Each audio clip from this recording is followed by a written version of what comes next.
You are now listening to the Low Hanging Fruits podcast. Listener discretion is advised. Chop, chop, chop. All right, cool. Hi, everybody. Welcome to the Low Hanging Fruits podcast. My name is Lauren. I'm Yeah. Constance. And I'm Bhang. We're And- alone today. Yeah, it's just the three of us. It's a very special fireside chat. Mm-hmm. Now we're going to be talking supposedly about the Star Wars prequels, which We were watched. going to do an episode gonna do it. about the Star Wars prequels. Are we still going to that was talk gonna about Star happen. Wars? I suppose. We could. Do you guys want to talk about Star Wars? Let's talk about Star Wars. Let's We talk watched the about Star Wars prequels recently. We wanted to do an episode where we talk about the Star Wars prequels. Bhang, I was talking to, and Yeah. you had an interesting thought about the dialogue in Star Wars and some of the material. And you say that these films are better, the prequels, than the original trilogy. Is that correct? No, I don't think the prequels are better than the original trilogy. I think Phantom Menace is kind of meh. I think Revenge of the Sith is all right, and I think Attack of the Clones is really, really, really good. I think I Attack feel of like the Clones Revenge is the better Star than Wars Attack of the movie. Clones. I like Revenge. Okay. Here's my gripe with Revenge. Uh-huh. Is that a lot of like Anakin's motivations aren't really spelled out in Yeah. Revenge. They are spelled out maybe like in the books. They're spelled out in the book, the Revenge of the Sith novelization, but the Anakin's like a lot of his motivation for like wanting to be a Jedi Master, wanting to be on the Council, and his relationship with Palpatine was in the book, and it's not in the movie. And some cutscenes too. The relationship between Anakin and Palpatine there's some cutscenes. But I think Attack of the Clones is the best paced Star Wars movie. Actually, I think you're right. Okay. What would be your top three? I want to know your top three. Hang on the pacing of Star Wars, because we were talking about this earlier, and you were saying in the original trilogy, the beginnings of the films kind of just faff about quite a bit. Yeah, like your solid like 20 or 30 minutes of just dicking around. Yeah. Which I always kind of liked because I like that slow entry into it. But I feel like the prequels don't really do that. The pacing in the prequels is a little bit faster, but they all have some downtime. And on the pacing, I see your point. Attack of the Clones might be the best paced of the prequels, because the problem that I have with the pacing in Revenge is, and we'll go through it point by point, but so Revenge, you open on the battle above Coruscant, and that's like really fast paced, and everything there is it's even faster paced in Episode 2. Episode 2 is slightly slow. It's all action and banter up until they land the ship on Coruscant, and then it's quite a bit of downtime. Talky scenes, and then it picks up again when Obi-Wan goes to fight Grievous, and then Windu and the Jedi fight Sidious. And then from then on out, it's a lot more like action and interspersed with some conversations and then more fighting. It's a weird rhythm to get into where the film is at its fastest at like the very beginning, really. And then it relents a little bit. Whereas Attack of the Clones, I think, has a pretty consistent rhythm throughout the film, where you get like your opening, there's kind of an action scene, then there's a talking scene, another talky scene, another action scene, talking scene, action scene. Like it's kind of interspersed throughout. And there's also this problem for me. Well, we should talk about the movies in order, I guess. Yeah, let's talk I'll get to my thoughts on. We'll open on Phantom Menace. So beginning of Phantom Menace, we get our kind of establishing of the two principal characters in Qui-Gon and Obi-Wan. And it's something I noticed immediately, and just about like the overall sequence of like, them getting invited, and then like Sidious being like kill them, the Trade Federation people who kind of, well, we're gonna get to like the quote unquote like character, like the sort of like racial aspect, I guess. Like they sort of like have like some like caricature aspect to them, right? To the Trade Federation, like it's I'd say so. it's there. I but think here's the thing. I think Lucas did that on purpose, but something that really struck me was like when they gassed the Jedi, right? Like they blew up their ship and they gassed the reception area. They sent their droids in, and then like the Trade Federation guys like kind of like speaks kind of broken English almost, like it doesn't make sense. Like they must be dead. Like destroy what's left of them. Like, but like that's It's the pacing of his words that's really weird. They must be dead by now. Destroy what's left of them. And that's how he talks. And like even destroy, like why would you like say it like that? Just like dispose maybe would be the better word. But and then like the Jedi just sort of like go gang ho because like the fucking droids are fucking worthless until like the better droids like can come out. And so it kind of comes out as like the Jedi are kind of like, well, especially when they land on like the planet of Naboo and they interact with Jar Jar, it just come off as like fucking colonialists, right? They just come off as like they were like kind of like how to put it.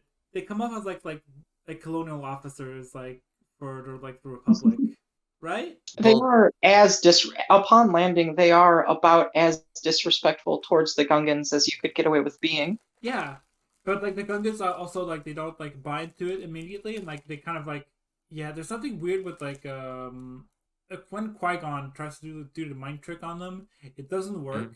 But again, it's not sure. It doesn't work twice in this movie. Yeah, twice. I think in terms of like quality, I think this one is. I think this is probably the worst Star Wars movie of the original 6. I think a Phantom Menace. I really do think like Phantom Menace is easily the worst of the original 6 Star Wars movies. Mm-hmm. I think in most ways, yeah. Well, something like it's like the cutting, the editing is more awkward. Yeah. The blocking is more awkward. And you can see like you remember like the behind the scene footage that the Plinkett reviews use a lot, right? Of him like Lucas going like I went too far in a few places, right? Well, this is also the first movie that George Lucas has made in like at this point like 30 years. This is like the first movie that he's directed since not American, like since like American Graffiti, right? Because he didn't direct the original Star Wars movies. Yeah, I think. No, yeah, he was the main writer. He was focused on like trying to get the special effects running, right? That's like his big thing. He wanted to use them to like tell like a new story. And the special effects in this one are pretty rough. They're pretty rough, but like damn, for like that time, it's not bad. The CGI is incredible for for that period. I think the issue is that with CGI, people expect more. People expect more realism because I don't know. I mean, they don't want to notice that it's CGI. I think. I think it's like with a monster mask, you can accept that there's something there, and that thing that's actually there, like it's a monster. Maybe they just look like rubber guys. Like I can buy that. But with CGI, everything that's CGI looks like CGI, and you can tell. Well, I think it's sort of a community theater versus like major like Hollywood blockbuster kind of deal, where if you saw a community theater production of Jaws, it would be apparent to you that the shark is not a real shark. But because you're going into that understanding as much, I think you'd immediately process that, and then for the rest of the play, after you see the shark initially, you go, oh, that's a guy behind like a prop holding like a fin, or it's like a big puppet or something, whatever they would use for it. But it's like some kid made it. And yeah, exactly. You'd know what it is, and you go, okay, sure, but it's meant to be the shark. And from then on out, it is the shark. But with CGI, you go into the situation, and you have almost like a conflict of verisimilitude, where it looks too real to be real. It's the stuff that's off is like the lighting. Yeah, the second it looks off, something that would otherwise appear real is then revealed to be unreal.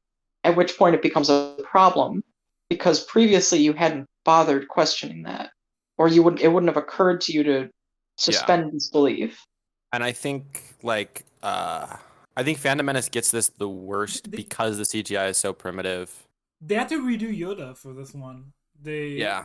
But it wasn't even the Yoda was actually Yoda was a prop. puppet originally, right? Yeah, but they had to redo him with like the CGI from like episode 2, I think, or from episode 3. I don't remember.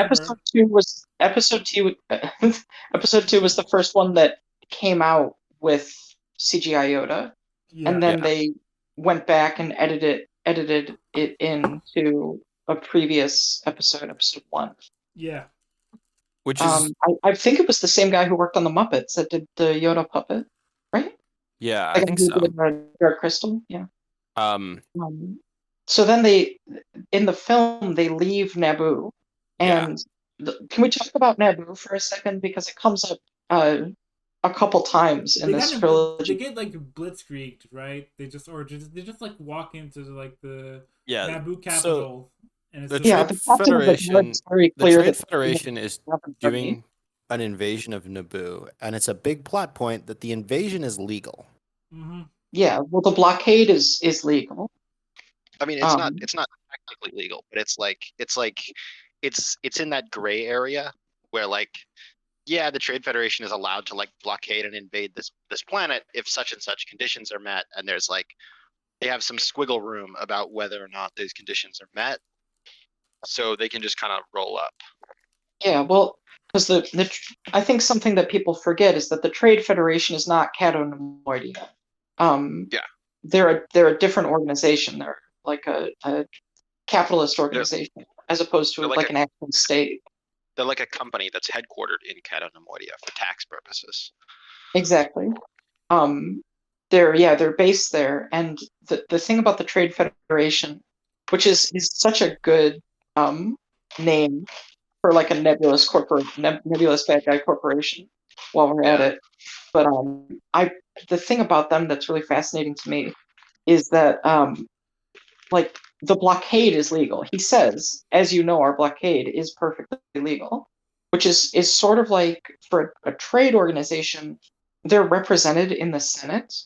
You can see in the film, the guy from says that they agree with the representative of the Trade Federation when they're debating in the Senate. Yeah. So you know that these guys are recognized basically as the equivalent of a government. Yeah. So their blockade is kind of like just them choosing to impose sanctions on Naboo. Mm-hmm. And it's kind of fascinating because when they ask if they're going to invade, Sidious says, "I will make it legal," which it sort of tells you that he knows that this is the part that's not above board. And I do wonder about that. What do I mean by that? Yeah, above board. Well, it's not legal. As in previously in the Senate, that sort of thing would not have passed muster as far as their laws around the federations are concerned, around trade. Mm-hmm. Right. So they're basically disputing taxation originally. Mm-hmm. Yeah. Which is very interesting because they're negotiating effectively with a monarchy. And there's a whole lot of like there's a few things you could which sort of means that this is all sourced back to Padme. Yeah, Co Bibble is like, hey, we should levy a tax on like, droid part imports, and it sets this whole chain of motion. Yeah, although you know what, the tax increase was almost certainly Palpatine's idea. You know that, right? Like, to set it up, sure, yeah. We need to defend our local. But this is what I love about Star Wars. It's like the thing I love about Star Wars is that when people go to war in Star Wars, it's like a stupid thing that happens because of a long chain of like dumb events involving like trade routes and taxation. It's not like in Star Trek, like countries will go to war, but very often it's over some like dumb science fiction thing. Or like some philosophical thing. Yeah. Like wanting to be independent from the Trade Federation because they have a different notion of like what freedom will mean in their new system. Because that comes up in Deep Space Nine. There's a conflict with Cisco and this one ex-Federation guy, I can't remember the name. and in a way, it's a practical and philosophical difference. Whereas in Star Wars, there's nothing really practical about it except that it's insanely stupid and driven by finance. Mhm. I feel like I think I might have a way to frame this. I feel that the Trade Federation. I feel that like what Palpatine is doing, he's playing like the party of capital, like the Trade Federation, against the sort of like some imperial bourgeoisie is trying to make, put him on top, or some aristocracy or something like that, right? Or maybe like I don't know. Zizeki was talking about like, well, he's a Bonapartist figure, I suppose. Do we agree on that? That like Palpatine is like sort of a Bonapartist? I mean, he's obviously George W. Bush. Yeah. Well, no. That isn't like Palpatine supposed to be Dick Cheney? I think Lucas actually literally said that like Palpatine is like Dick Cheney and like Darth Vader is George Bush. I think that's like something he literally said. Mm-hmm. I mean, that's another thing that's important to note about these movies. They're very political in the sense of just like being about, early 2000s American politics. Yeah, that's in a way people forget that. But like that was like, let's remember, like that era was weird. Do people like remember Ron Paul now? Like it's a fucking meme, but like remember like literally like like you had like Gore Vidal like having like writing like that Timothy McVeigh was like a nice chap or something. Like it was a weird. The early like aughts were fucking weird. Like 9/11 like fried everybody's fucking brains. And I don't know. The reason I think it's interesting to bring that up specifically is that like nowadays movies get raked over the coals for being political because they have like a black woman in them. And George Lucas is out here making a movie about like that's just explicitly about George Bush. But also like the episode 2. Wait, what was the year of episode 2? Well, let's finish episode 1. Right. Okay. Episode 1 was like before that, but like that's like the run up. Well, 9/11 hasn't happened yet. Episode 1. Well, they came out. These films were in production, and I think even came out like prior to the Bush administration, right? Episode 1999. 1999. Episode 2 is like 2004. So episode 2 is more openly political. Definitely. And episode 3 is obviously just being like, Yeah, so I mean, I guess we're getting a little bit ahead of ourselves jumping to... We're getting a little ahead of ourselves. Yeah, but that's like the context. The context of episode 1 is like before like the political fall, right? And like so like this like the Eden. Yeah, and it's all the remnants of the original Star Wars script, basically. All of the trade stuff and all of the like political squabble stuff that was going to be in the first script for Star Wars gets sort of reborn into this film. Right. And then I think the raw material from that political stuff, which was those films were originally more about Vietnam. Yeah, because in A New Hope, like there's a lot of like dialogue between the Imperial officers and Darth Vader and stuff like that, right? And Grand Moff Tarkin. As in A New Hope, he's like the Imperial Senate will not, Yeah, so this movie harkens back to Episode 4. Episode 1 harkens back to Episode 4. Yeah. So after they leave Naboo, I think the next thing we should talk about is the Tatooine sequence, because there's a lot of really interesting stuff there.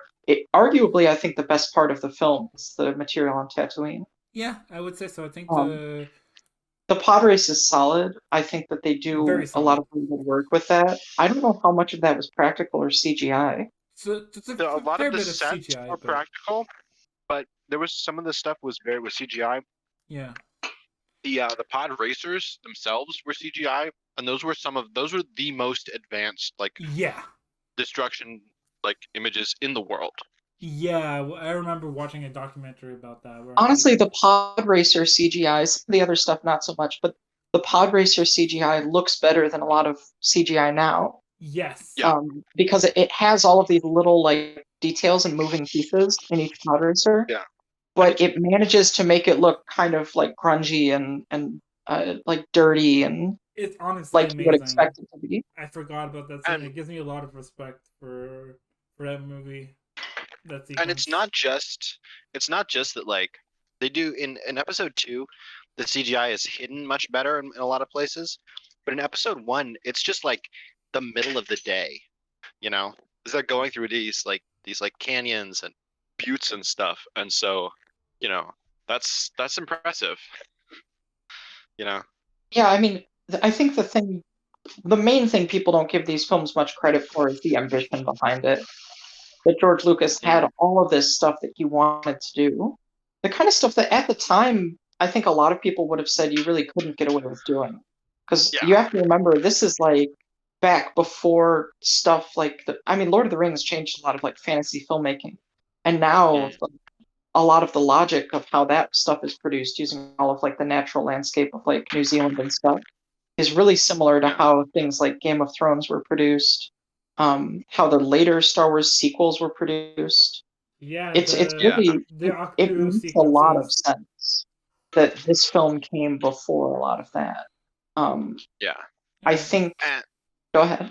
Oh, and in terms of like George Lucas's long-term, like, the thing I think that makes the pod racing sequence work is that George Lucas loves classic cars and he loves classic car racing. Yep. So there's so much love poured into that sequence in a way that I don't think is poured into like the rest of the movie as much. That, you know, like Sebulba, he cares so much about, you know. There's some great characterization for characters that just show up for like 2 seconds, and it's one of the high points of the movie. Yeah, I agree. Although I do want to talk about something, and I think I did mention it before, but Anakin. I feel there's 2 things I feel that this movie lacks. In retrospect, having seen the 2 other movies, one, I feel Dooku should have had a part in it. I think it would have had a better impact when he comes back in episode 2, and so it would make his character more ambiguous. And you would, I think in episode 2 would have hit better, because I think like Lucas did what he could with episode 2 to like make sure that Count Dooku isn't obviously the villain until like later on, like even during his sequence at Obi-Wan, like, but we're getting ahead. But you see what I mean? So there's that. Dooku should have appeared in episode 1.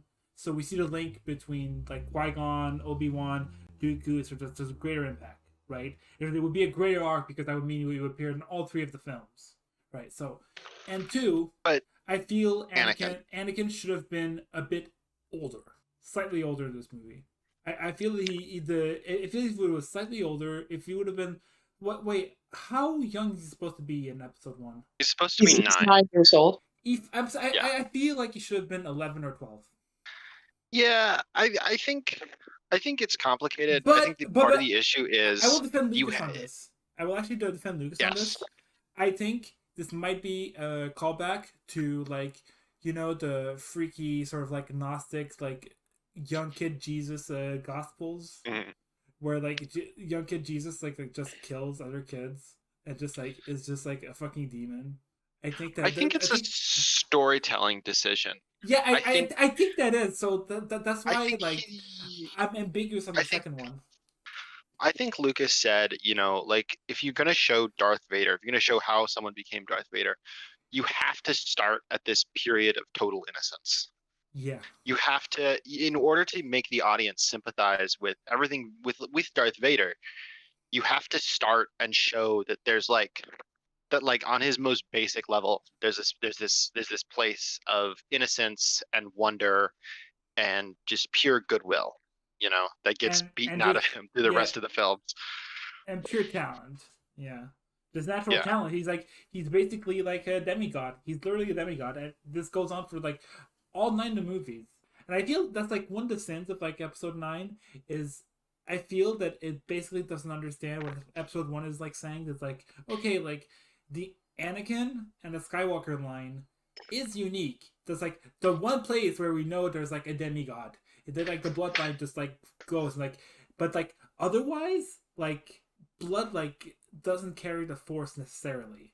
I don't think so. It's just like when you do the midichlorian count or whatever, like it's abnormally high, even higher than Yoda. That doesn't mean like Yoda could just like snap Anakin's neck at that point and like that like. Well, but like the midichlorians are an interesting thing. Is that people have been so mad about the midichlorians because they're like, oh, like the Force is just microbes. But if you listen to what Qui-Gon literally says, Yeah. he says like the midichlorians are a symbiont, like a symbiotic organism that's attracted by, like human life force. And so like together, like the midichlorians are like, And they talk about like symbiosis with it's, the yeah, Gungans. the So like, Naboo and the Gungans, and yeah. with a So bunch of like, other characters. So it's a theme of the film. it's just not conveyed it's strongly enough, or maybe like it should have the phrase or no, two that. it's that people didn't listen to what was Yeah. explicitly said. You can't convey it stronger than the character just like explicitly saying like Hey, they live in symbiosis with us. yeah. These creatures are symbionts. Like how I'm talking about how Yeah, it we would all be. need to I live in bet it would be harmony. fine tuning, but like if people don't listen and just get mad about it, like it's like it doesn't matter as much as like what people talk about. Like, and even then, it's supposed to be like some sort of like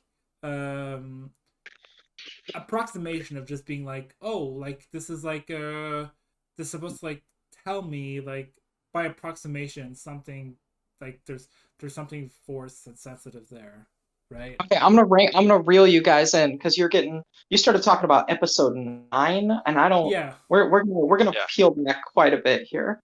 So Yeah. So there's that. So, but like those are the teams of like episode 1, right? And like Anakin, but We're gonna talk about the bit where Anakin. This is like the most Anakin moment where he says like, you're a Jedi. No one can kill a Jedi. Did you come here to free the slaves? And Qui-Gon says no. he just drops that on him.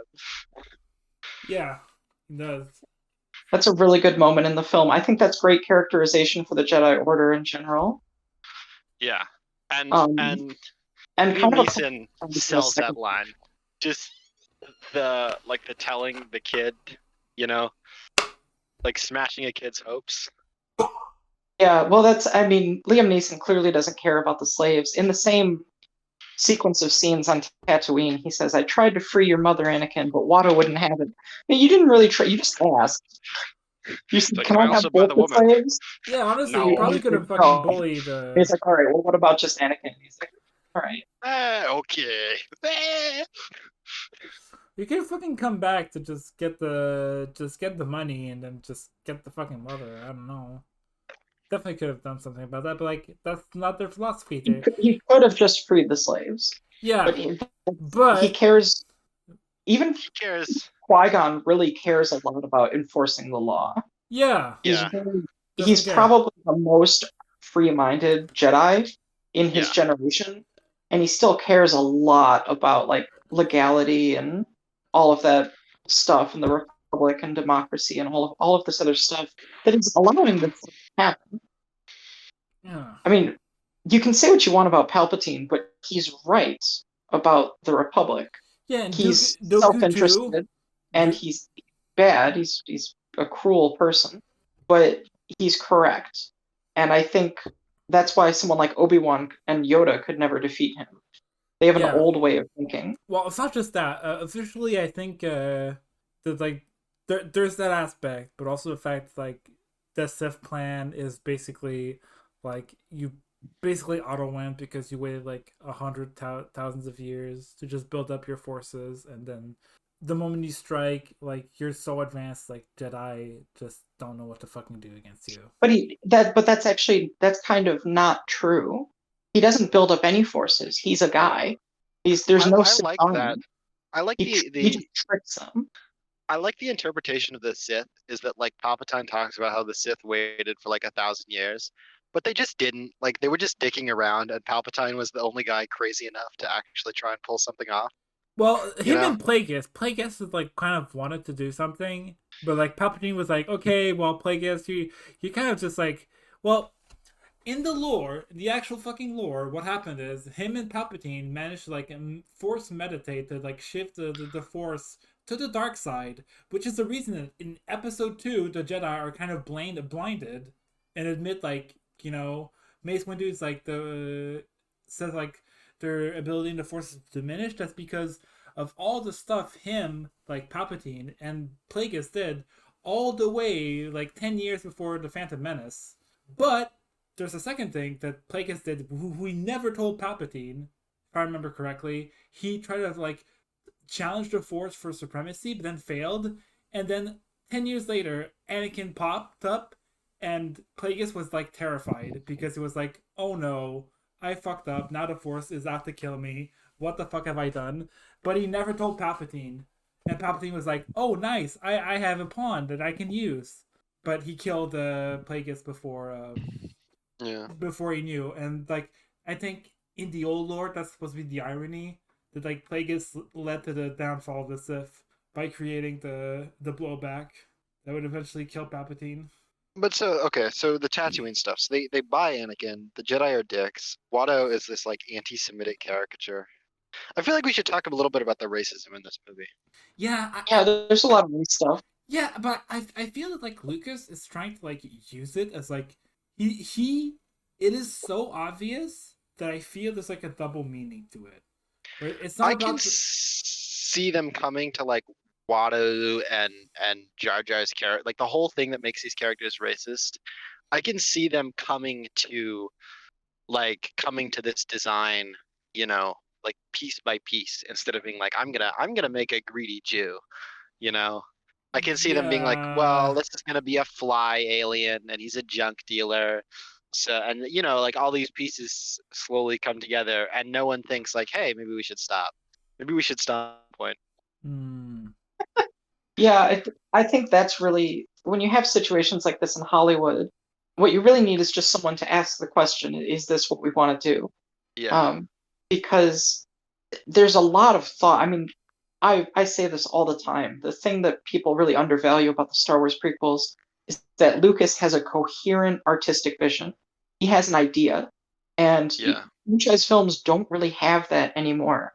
There's no singular vision behind the Avengers or the Justice League. It's a flawed vision. People don't take fucking risks, which is something that Lucas himself like has talked about, right? That like studios just want to like used to like gamble, but now they just want insured profit, right? They want to fucking streamline it.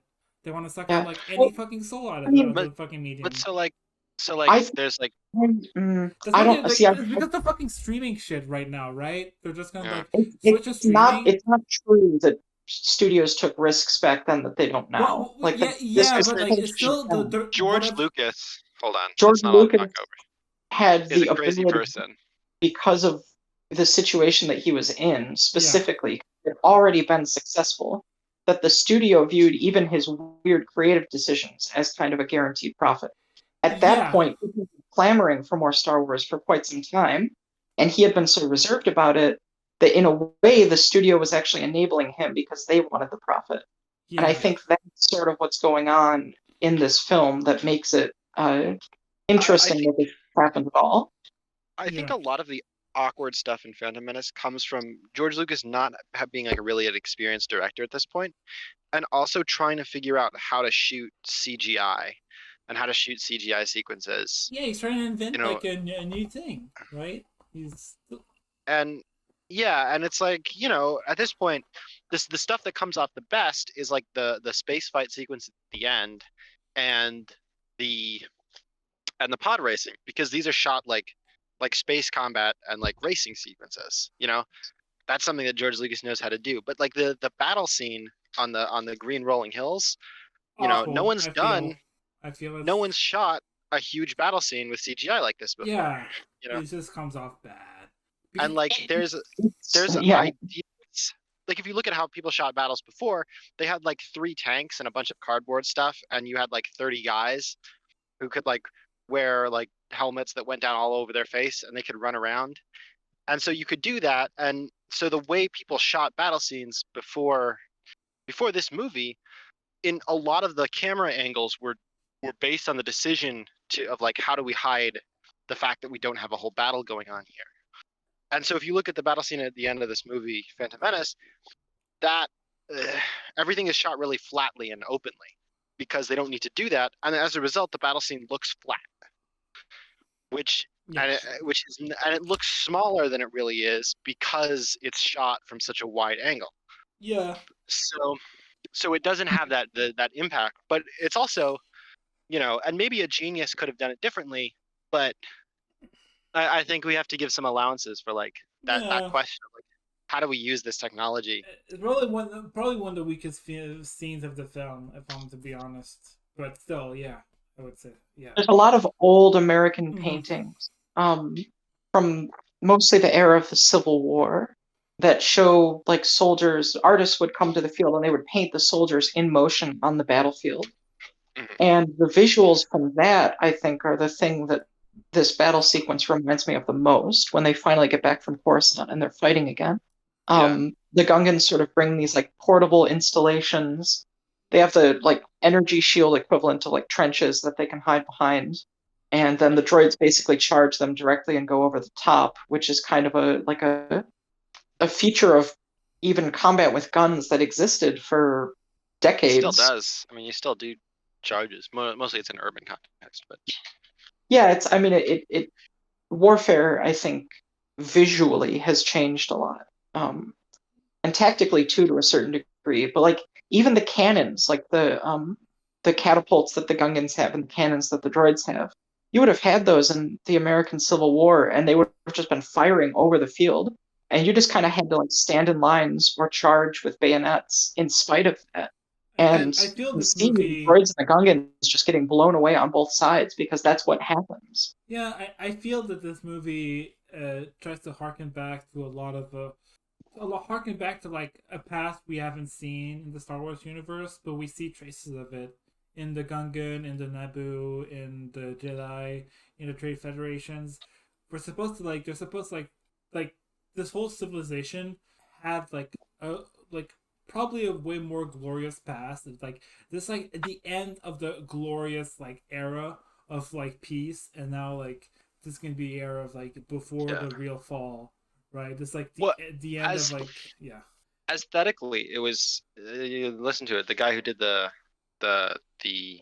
art, like the art designer for these movies, said that like aesthetically they were going for a 1920s look, whereas like the Star Wars, the original trilogy were like World War II, took World War II aesthetic. Everything is militarized, everything is gray, everything is covered in greebling, and episode 2 and episode 3 already touches on like Nazi iconography or like fascist iconography, right? And like the clones all being uniform, like the like copies, like that probably like already says a lot. And the flag of the Republic is literally the Nazi flag with the Republic emblem in it. Oh yeah. Literally. It's not subtle. The end scene of like episode 2 is just like Palpatine like watching over this and like just like kind of like a different version of like the Empire like song of like the Palpatine like Imperial song or something. Like it's all there. It's like, yeah, we're like, guess what? The Republic are not the good guys, and the Jedi are like fucking doomed. Like, is there something more we want to say about Phantom Menace before we move on to the good one? The lightsaber sequence at the end. But yeah, okay, so Darth Maul, this whole like Duel of the Fate thing. I think what's his name? Dave Filoni talks about this. Yeah, he talks about how like the Duel of the Fate, it's like the fate of like Anakin, because if Qui-Gon survives, he would be like the kind of like father figure he probably like would have needed to just like not get completely fucked over by Palpatine. Like if Qui-Gon philosophically, it would have freed him from the path that the Jedi put him on. Yeah, exactly. And like Qui-Gon probably would have like been intrigued by the fact that like, oh, this wait, you're telling me like this Virgins in the Force had a kid? Like, whoa, okay, well, I guess I'm just gonna protect them because I'm like the wise old Jedi who's like kind of rad, and like there would have been like that whole arc. But the fact that like Darth Maul like kills Qui-Gon is basically like Palpatine's ultimate victory. He already won by then, like kind of in a Greek tragedy kind of way. That's why like he's kind of like smiling at the end of like the Qui-Gon funeral. He's like, Yoda and Windu are right there, and he's like watching over like Anakin, and he's like, I'm just literally just gonna groom this kid until like he's literally like my death like a Inquisitor. It's kind of dark when you think about it. It might be like if you analyze this film, it's like the beginning of like Anakin's grooming process by like a fucking psychopath. Yeah, and it leads directly into the beginning of the second film. Yeah, exactly. Because we know that Palpatine has been watching over him. He literally taps him on the shoulder and he's like, "We're gonna be watching your career with great interest." And like they talk as if they're like good friends, right? In episode 2, so it's like Palpatine and Obi-Wan are like two sides of the same like. They are his two parental figures. The same abusive, emotionally manipulative. Yeah, exactly. I would say literally exactly, because the thing is, we have to link episode 2 and episode 3. Have a lot of links because the way like Anakin's fall is set up in these two movies. So the reason I feel like Anakin like just stops Windu from like trying to kill Palpatine is because Palpatine understands something it's about because Mace Windu has only ever been a dick to Anakin. We'll get to that. Well, there's that, but like philosophically, I think Anakin really believes in the Jedi more than the Jedi. But when he saw that like the Sith and the Jedi are almost like the same in almost every way, and the same like the way Palpatine talks about the Jedi in like that opera scene, like it really does get to Anakin. That's like because it's true. Like I don't think Palpatine has to lie at all. He says, okay, like he's evil, but like he is talking about the fact that like the Jedi and them, like what's the substantive difference. Like we'll talk about that. So talk about that. Now, let me gush about the good movie. Let's get to the let's go. I just like this movie's great. Yeah. Attack of the Clones is great. So we have another really great sports car scene in the bounty hunter chase. Okay. Well, let's go. Like, I like the opening of the film though, with the assassination attempt. Yeah. I want to bitch about the Plinkett review here because he complains about that like he complains that like what is it? He says that that we never like find out how the government works. And then he lists all the ways the government works that it needs to in order for the plot to work. And he also complains about the scene where Anakin and Obi-Wan are in the elevator and they're talking. And, you know, it's the like that business on Cato Nemoidia doesn't count. You fell into that nest of Gundarks and I pulled you out of it. The point of that scene is not to show that Anakin and Obi-Wan are like friends. The point is to show that like that Anakin is like cannot take any kind of implication that he's not cool. You know, like Obi-Wan says, like, I saved your life. And he's like, no, you didn't. No, I actually saved you. And you know maybe he was right then. You know, maybe sometimes Anakin has a point, but he also overestimates himself, right? Yeah, and he does this a couple of times. Like when he's like trying to take control of, you know, he like talks back to Obi-Wan in this really rude Padme way. Too. And to Padme. And later in the Naboo scene, he can't deal with anyone implying that he's not the best. He's extremely like prickly about that because he feels like he can't like live up to the pressure that the Jedi are putting him into. Which, to be fair, he can't. He can't. You know, there's no way. Because Obi-Wan has built Anakin into this. He's put him on a pedestal, basically. Because he has to cope with Qui-Gon's loss, the loss of Qui-Gon. The way Obi-Wan copes with the loss of like his own mentor is to just put he pathologizes it and puts it on like Anakin and becomes like this weird toxic relationship in a way, mentor relationship, which has it's positive, but like it does not go well in the end. I think. There's a reason there's an explicit line and The thing I wanted to get to with this is that like a lot of these critiques of this movie are just based on like making shit up that didn't happen. Yeah. You know, a lot of these critiques are based on like, well, like they didn't like show they showed and didn't tell, or like the politics were too confusing. The politics are not that confusing. No, not that much. Anyways, like space politics.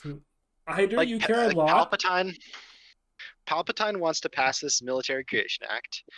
Some people feel different ways about it, and like it's fascist, and it's because he wants to take over the galaxy, you know. And the Jedi are just It's like not. making like constipated faces, or like, and like Yoda just like looks at Palpatine and he just like looks intrigued, and he's obviously like just like, yeah, something's like not clicking for the Jedi. There's a dimension to this that you guys have implied here that I'd just like to make more explicit, where we Palpatine isn't tempting Anakin with power. He's tempting him with security, which is a very different psychological temptation. Yup. Basically saying that here's how you can be safe. And not lose Padme, because he lost his mother. He's lost his mother. He's lost his brother. You can make her immortal. As a slave. Yeah. Anakin has never been safe in his life, so he's basically got PTSD and probably BPD. He's the BPD character. He's very borderline. There's this scene where Padme is packing, and he's like, and he goes like, Obi-Wan's the greatest. He's the most powerful Jedi in the world, and he's mean to me. He doesn't listen. He goes back and forth. And it's a little cheesy, but it's very clear that Lucas like looked into the DSM-5 and was like, how would a character who's been treated like Anakin, what kind of mental problems would he end up with? And he's like, let me just write this into a scene. Yeah. It's attachment issues. Sort of the core of BPD is a difficulty with attachment and abandonment. And Anakin has basically been abandoned by everybody. He feels emotionally neglected by Obi-Wan because Obi-Wan is not the thing that he needs. And Palpatine sort of deliberately only ever feeds him like piecemeal validation. Yeah. But he can never be close with Anakin because that would involve trusting Anakin, and Palpatine will never trust anybody but himself. So Anakin is sort of left and then ends up destroying, obviously, himself based on his own inability to cope. And people ask like why Padme, like after he does this crazy person stuff, why does Padme like still care about him? And it's like because she, like, in this scene you can see her having empathy for him. She can see that this guy is obviously unwell and wants to help him because she cares about him. And also he's heroic because right after because she gets to see like his good side too. Like, okay, he's just like did that, but like holy shit, like can you imagine like having like the kind of powers like Anakin has, but then having to he goes through, he just immediately without even thinking about it goes through hell to like save her life. There's layers to a relationship that are that this movie cares about that I think people just completely ignore. Yeah, and I think, this is sort of what you said to me when I brought that up, and I think that you're right. There's something happens between Padme and Anakin that I think a lot of the viewers don't have a lot of sympathy for, where she sees firsthand how tortured he is by premonitions that something terrible will happen. And for people with BPD, that's like sort of the core of why they act out so much. Yeah, that's anticipating something terrible is going to happen to them. It's not just BPD; it's just like anxiety in general, where and a lot of times fear is realized. Yeah. Well, it's actually anxiety is sort of like being like a prophet in a sense occasionally, because I had a therapist who once said that anxiety is a future-oriented response. It's not so much emotion as it is sort of like a psychological trigger. And a lot of times, and have you noticed? Yeah. Hold on. Have you noticed that Padme is the only person who validates Anakin in this whole movie? Yep. Everyone is always telling him to trust his feelings, and then when he says like, "Well, I have a really bad feeling about all these things," they go like, "Well, that's just you're probably making it up. Fuck off, dude." But Padme is the only person in this whole movie who like takes him seriously, and it's like, "Okay, let's go to Tatooine," Yeah, let's. Yeah, no, it's let me pack my wardrobe of gorgeous dresses and get in my space yacht and let's go. And the romance thing, like they start out like they have like little makeout session like on the balcony, but then like they have like the English like love confession by like the fireplace, but then like after that night he has this premonition. And then they go to Tatooine. And that's like that whole sequence, right? In between like the bounty hunter chasing Jango Fett. Yeah. To like the clone facility. The clone facility, now that I think about it, is how would you qualify it? I feel like it has a very I don't know. I just realized that how to put this. Oh, so just kind of building on something while you're thinking about that, the Kaminoans are eugenicists. Yeah, literally. Just Yeah, completely I was gonna they say are. there's like a very futurist. I would say like no, I don't think it would be futurist, but like like people like talk about like trad and like conservatives like just being like traditionalists like eco-fascist like whatever the fuck like they would just like want to go back to like the soil and like blood and soil. But like no, like a lot of fascists were like very like into technology, and, like like a lot even like the quote unquote more traditionalists wanted to use like capitalist technology to just like basically turn like all of like Eastern Europe into like one big like plantation for them, so they could all be like petty bourgeois, like like master race, like I There's don't know this put this. lovely Yeah. there's this lovely thematic contrast throughout that whole sequence between like the natural gorgeous Italian Alps of Naboo and the the like the starkness of like everything Obi-Wan is doing. That comes across really well. It's actually done pretty well when you think about it. Yeah, and does your brain doesn't necessarily notice it. It's actually kind of seamless. I feel like I it's actually kind think of interesting. I think the reason Attack of the Clones is so gorgeous as a movie is that this was where Lucas decided to use all of like the tricks you use to normally hide bad like prosthetic effects. Yeah. He used that to hide bad like not bad, it was great, but like to hide the issues with CGI. Yeah. So the whole movie has this gorgeous lighting to give it this like ethereal starkness to it that makes the CGI like the Kaminoans look real. And after this movie, the CGI gets good enough that they don't have to do these techniques. And so as a result, like Revenge of the Fist looks a lot flatter in this movie. It looks a lot less like alive. Yeah. I So don't That's know. kind of a good point, the honestly. Kaminoans are like fascists and like they're I don't know I don't think they even know if they're in on the Palpatine stuff. I think they're just like complete mercenaries. In the same way, I think Django knows that like the whole knows about Order 66 because he Mm. foreshadows it between like they're gonna do their job like he tells Obi-Wan. Like I'll tell you that. And the backstory to that is like Dooku hired him to hunt down one of his former apprentices that turned to a dark Jedi. And the trial to that was for Django to kill that apprentice to prove that he could kill a Jedi. And I was like, okay, that's like you have the genetic template. But Django was like, okay, I'm gonna take your prize, right, and I'm gonna get cloned, but I want Boba Fett. I want a son. Yeah, that was like the reason. At least like I think that's like a good And explanation. what So a like great something like that happened. So it was like on the moon, right?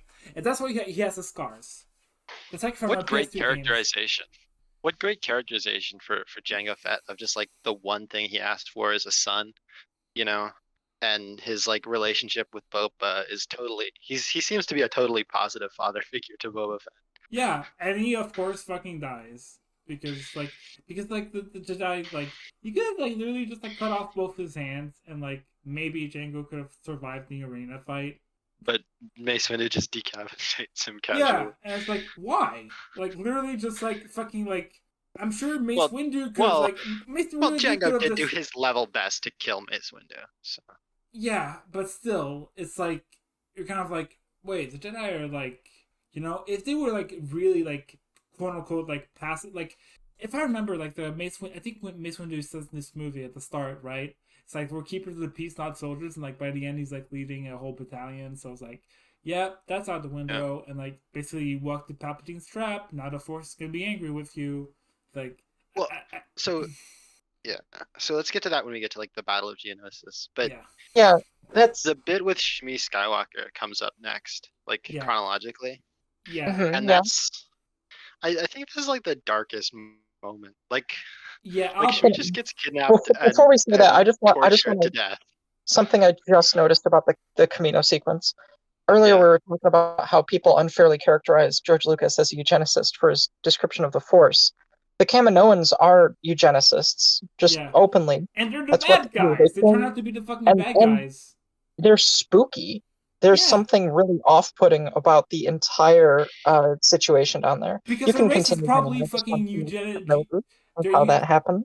Their society's probably like super fucking Nazi-like. They probably just like exterminated No. like a whole bunch of like weird-looking like Kaminoans. I don't know. Probably Tony Way's kind of bad with it though. What? Wait, what? Nothing. Bang is horny for the Kaminoans. Holy shit! Anyways, all right. So what are we talking about next? Oh, just the Shmi Skywalker sequence. Right. Oh yeah. Like I'll be Anakin's honest. mom gets tortured to death and dies in his arms. I don't think it was just You know? torture. I think rape was implied too. I think that's like it is Potentially. very dark.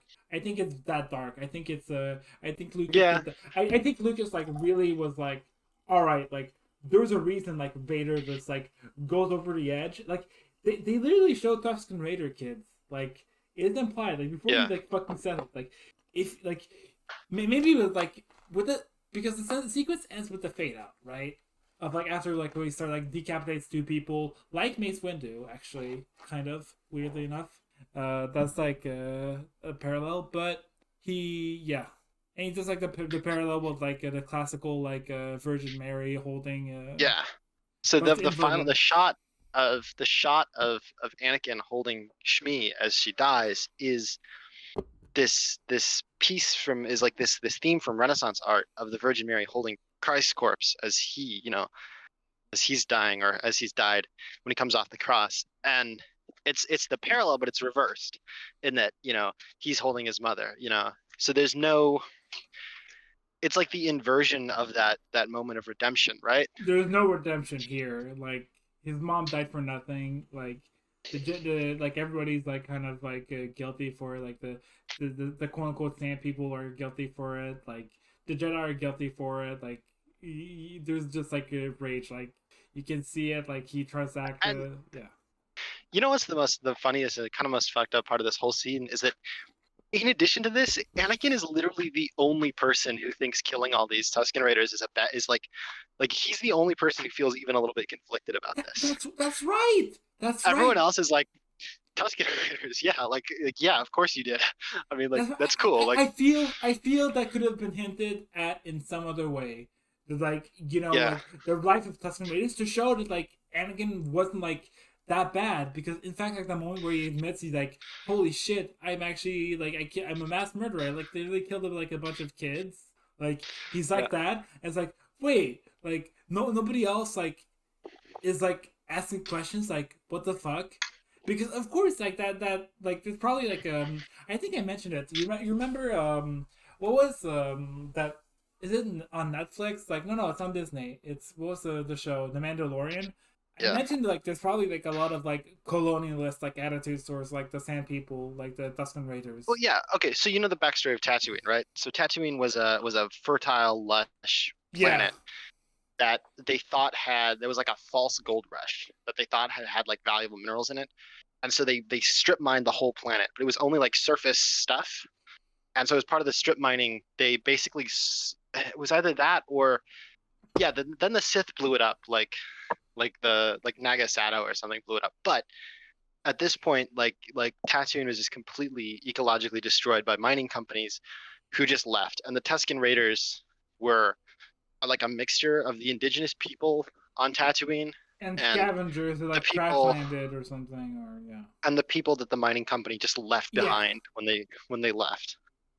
And so they're like form a very marginalized group within the Star Wars like universe. And it's interesting that they're victims of like colonization. I think they're actually a former empire. Tatooine was. Yeah, I think it was important to the Sith or something. Yeah, maybe Darth Krat was a Tusken Raider who refounded the one Sith in like 100 ABY, but that's not really relevant. Yeah. Anyways, so there's that. So like Anakin, I feel Lucas could have like done something to show that, like actually the fact like Anakin's like admitting to like kind of like being a murderer is like kind of extraordinary, and the fact that like nobody else like even considers like the humanity, like quote unquote like humanity or like cognitive like threshold of like the Tusken Raiders is like right. Like that's also like maybe like the reason like Padme doesn't like just like get freaked out about the fact like her like she's gonna marry like maybe like a child killer, like right? Because in the next movie, he's actually going to become like a real child killer. Like, I guess. Well, let's hold on about saying real here. Yeah, but there's a lot of like quotation marks, right? That's what I mean. But like the reason she thinks that is like maybe she's like slightly bigoted against the Tusken Raiders, like still sees the like it's like this noble Jedi like is conflicted. Yeah. So maybe like she got some blowback about her sort of like bourgeois like colonialist perspective of like. Being like, she deserved it.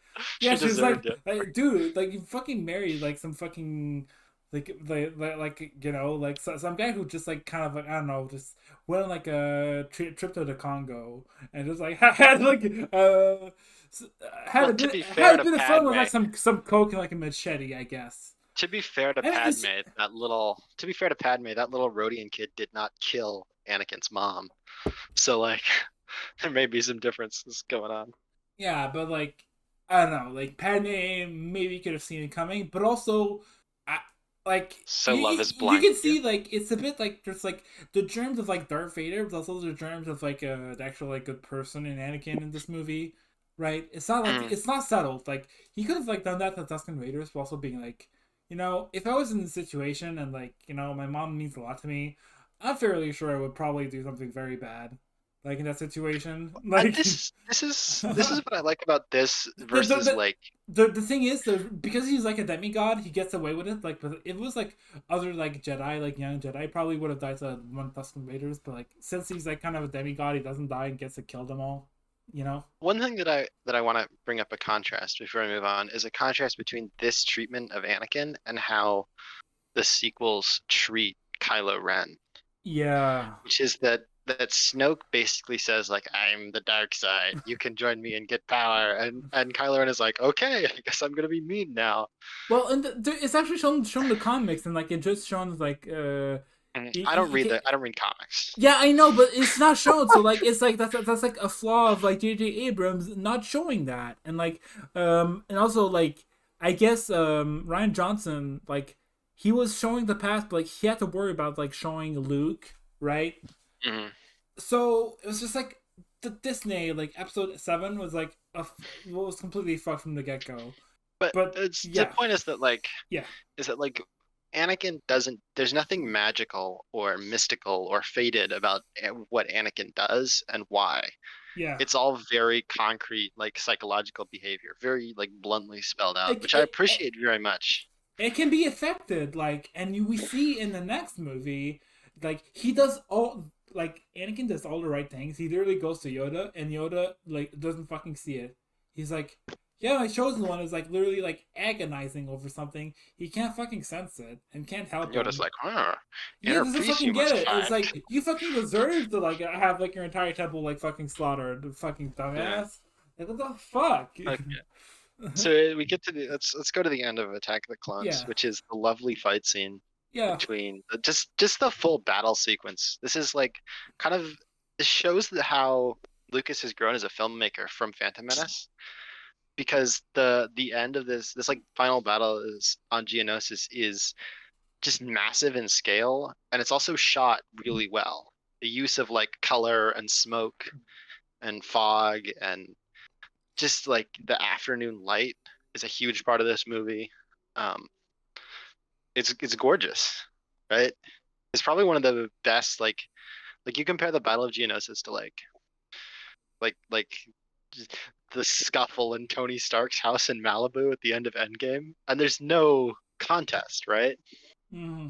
Well, right. Comparing it, I think the Battle of Geonosis, the closest comparison you would draw, and it would be instructive to compare it to Phantom Menace or the Battle of Endor and Return of the Jedi. But I think the closest comparison is the Battle of Hoth.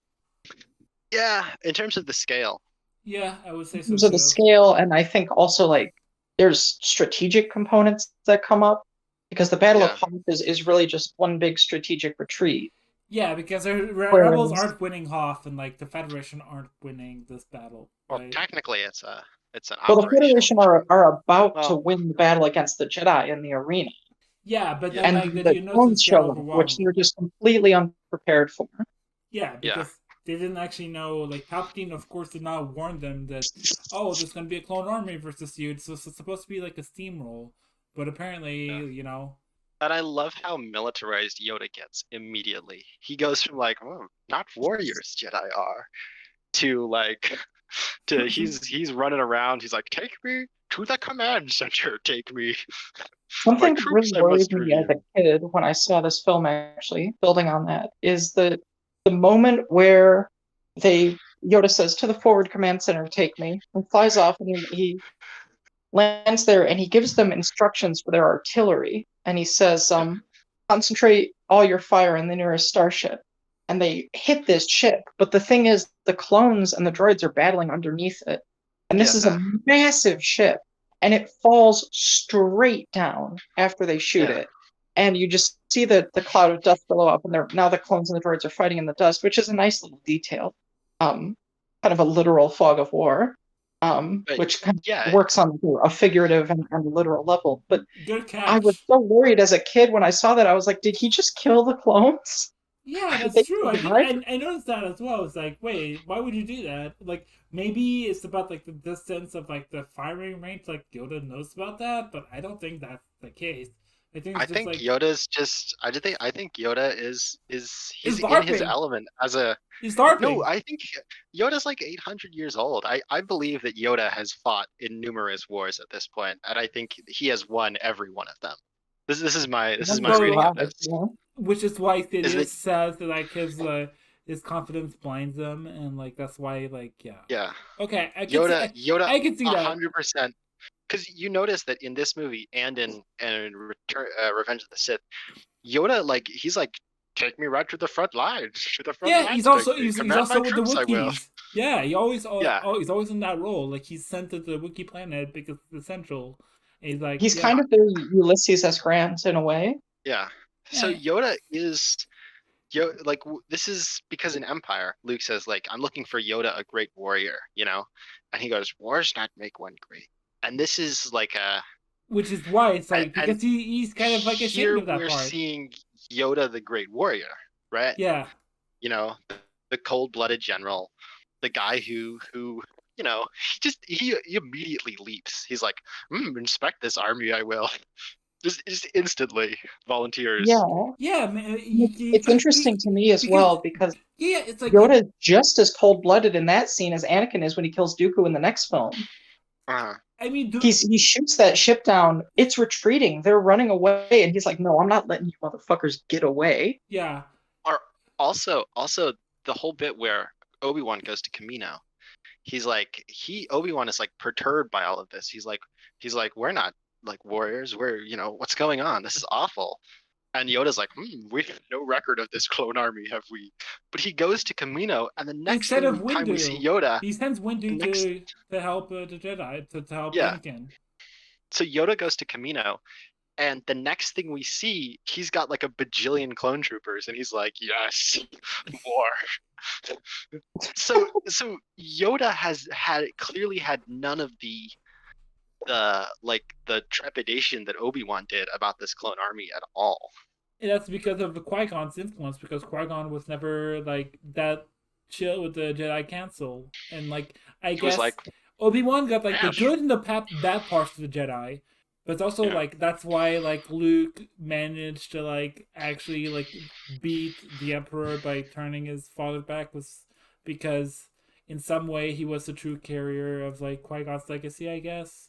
And that helped. Also, there's a bunch in this sequence where Anakin shows off that he knows about spaceships. Yep. I just think that's cool. Yeah, he does. There's a lot of like shoot like the fuel tanks. Yeah. Mm-hmm. Let's talk about revenge real quick before we round out. Wait, we didn't even talk about Dooku. The fight when Dooku's great. Okay, let's talk about. Well, that'll lead us into the next section. Let's talk about Dooku. Dooku's just Robert E. Lee in space. Yeah, he's an aristocrat. He's definitely aristocratic. Literally, I think he does have like a lot of money in the Star Wars universe. He's a count, yeah. Yeah. Yeah. He's aristocracy, so he's basically like an aristocrat who wanted to like form his own because he doesn't like democracy, and Sidious is like, yeah, I don't like it either. And it's like, yeah, okay, so it just like help me like do this thing. Because I think I like it. Dooku knows like- the end goal here is to just have like a new galactic order where like there's not a trade federation and there's also not going to be the Republic. It's going to be something new. But he doesn't think the trade federation is just going to get like all killed. I don't think he knows that. I think Dooku's kept in dark because that would also imply that he goes. Because by that time, like Palpatine knows he wants Anakin as his real apprentice. Dooku's just there because he has political clout and he's being used to just like have a fake opposition, or like not fake. I think Palpatine could have like gone either way. If like the Republic really fell to like even the clone troopers to like either scenario, like Palpatine like has he has Dooku dispense with Grievous and destroy the Trade Federation, and or if the Republic gets smashed by the Trade Federation, then like his man is already there, and like he's gonna have Dooku, like, and then maybe he trains Anakin in secret, or he just kills Dooku, or like whatever. Like you can basically like whatever happens, Palpatine is gonna win in some way. Like that's just already said. We already know what happens, right? Because we're watching these movies, knowing Palpatine was the Emperor. So whatever happens, like Dooku is gonna be gone, and Anakin is Darth Vader. So we get to Christopher Lee is so good. Christopher Lee is great. He's very good as Dooku, and he sells it until he pops open like the red lightsaber. You actually cannot tell if he's like the true villain or not. But when the lightsaber comes out, it's like okay, he is really on Palpatine's side. There's not it's some more trickery. Yeah, I think it's a slow burn thing, really. You know, because you get Dooku initially. Ki-Adi-Mundi has that great throwaway line. He's a political idealist, not a murderer. And like political Which, of course, those are completely different. They're never the same thing. They kill a lot. Like a lot. You want to look into the reactionary canon? Like go look at The Mist and just like all these like super like idealists, like reactionary people. Like they glorify violence a whole fucking lot, and they like it because I think it's like purge of society. And even then, maybe Ki-Adi-Mundi just thinks Dooku's a Hegelian. Yeah. He's a political Hegelian. He's like, well, we should... He's like a right Hegelian. Is Dooku like a right Hegelian and like Yeah. I mean, he's pro. German idealism, great. Okay, so Dooku's for a strong state. Definitely. The one little thing I wanted to say about the sword fight at the end is that Anakin immediately, like while he's fighting Dooku, he takes the opportunity to cut the feed line to his ship. I just think that shows so much about like Anakin's character and what he's thinking about, in addition to being a great visual effect.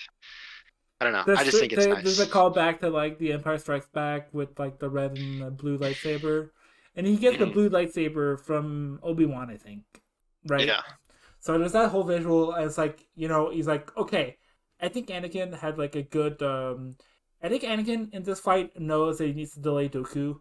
So he's actually trying to fight it out, and like he only gets strict because he's probably like really tired, and he had to fight, and just like gets strict because Dooku's really good. Yeah, and Dooku has like a curved hilt lightsaber, which is not something Anakin probably knows about, and so he can do like this weird maneuver where you don't expect the angle, and then whoop, your arm gets chopped off.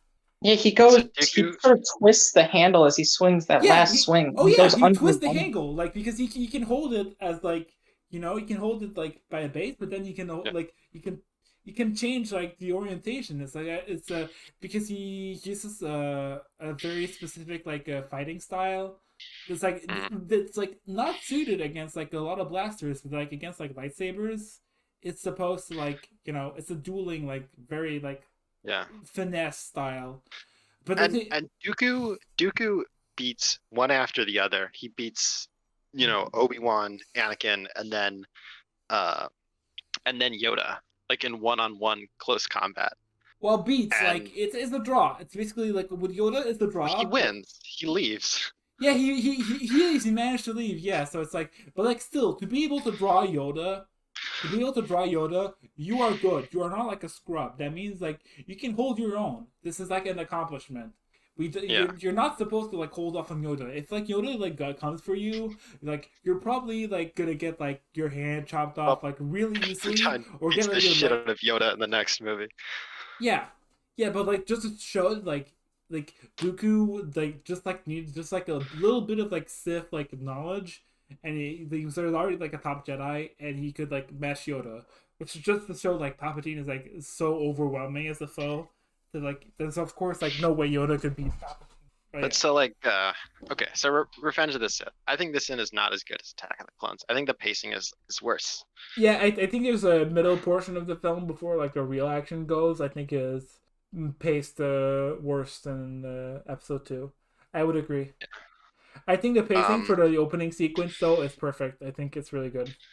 Oh yeah, the opening is great. Like the militarized version of the Force theme is so cool. Yep, and it's also kind of like the militarized version of like the Empire like stuff. Like the Republic theme. It's so good. The beginning of this film introduces Grievous as an antagonist. Unless you watch the cartoons, and then like in the cartoon, he just got injured by Mace Windu crushing his rib cage, which is why he's coughing, if I remember correctly. There's a little. I made a meme a long time ago about like General Grievous. I think there's something like when Erwin Rommel was fighting the British in Africa, he was like this great foe that everyone was like very scared of. Whether or not they should have been, that's a question for a different time. But when after he transferred to Normandy, he developed a very bad cough, and he was always going around in a cape, like coughing his brains out. And so there's something. I don't know if it's intentional or not. I think Lucas is enough of a war nerd to like put in a detail like that. That, and I think it's supposed to be a callback to like what Vader will become. Just like every antagonist, like every secondary antagonist that's like helping Palpatine is supposed to foreshadow Darth Vader. So like Darth Vader is Darth Maul is Dooku and it's Grievous all together in some sense. Yeah, but so like I don't know. I think Grievous is fun. Yeah, he's fun. He's fun. As a character, I mean, we alluded to this earlier as well. I kind of wish that the films had been, or not wish, because I like the choices that Lucas made. I think they're challenging. I think they're interesting. I think they draw up a lot of cool ideas. If I had done it, I definitely would have started with Anakin a little bit older. But I realized that sacrifices a lot of the development, so it's kind of a trade-off. But mainly, I would have loved for Grievous to just have more screen time because I feel that too. You get him Battle of Coruscant and then Battle of Utapau, and that's kind of it. Yeah, and he's so much fun. He's so evil and like, just luxuriating in fighting in a way that I don't think any other character in his movies do. Yeah, he just enjoys killing. Yeah. He's a warlord originally. He was actually a war hero on his home planet. Yeah, before I think Dooku or Palpatine intentionally had as a shuttle explode. Shot down, yeah. To just test technology on him. Yeah. Yeah, I mean. But he's the scene where the famous scene where they kill Count Dooku, which is great because everything up until then has this Saturday morning cartoon vibe. You know, their heroic escapades, some light slapstick. But then it gets really serious once Anakin okay, so Dooku throws away Obi-Wan and kind of seemingly crushes his leg, but not really. Yeah. I'm not really sure what happened there. Yeah, it's weird. It looks really weird. It looks grave. To the point if you're Anakin, you're pumped fighting him. You're gonna he leaps at Dooku and they grapple and Dooku is mentioning the fact Anakin is holding back the dark side basically, where he's he's boiling with anger.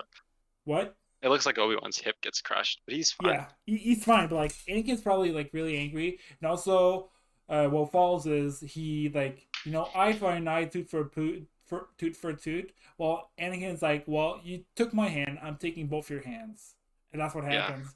That's such a great ending to that fight because Dooku is this elegant swordsman, so he always thinks of meeting people blade to blade, whereas Anakin is this visceral and violent and aggressive swordsman. Yeah, so he realistically, when they're grappling, he just goes, nah, and he just twists his sword and just cuts his hands off. It's like, yeah, and you can tell that he was like waiting this whole time since episode 2. Well, in between like shows, they fought, but like for us, for the people watching the movie, it's been a few years. But like you can see, like Anakin was preparing and like knows how to completely crush Dooku, and like here literally just like he gets the ultimate victory on him, and then like Palpatine's like, oh no, you can get more than that, just fucking kill him. It tells Anakin, like Anakin's like, okay. It's like he's like kind Something of you get, something you get from the novelization of this one, which I think elevates it. In my opinion, I think this is the best of the films, although you kind of won me over, Bang. Maybe Attack of the Clones rates a little bit more highly on the minutes now.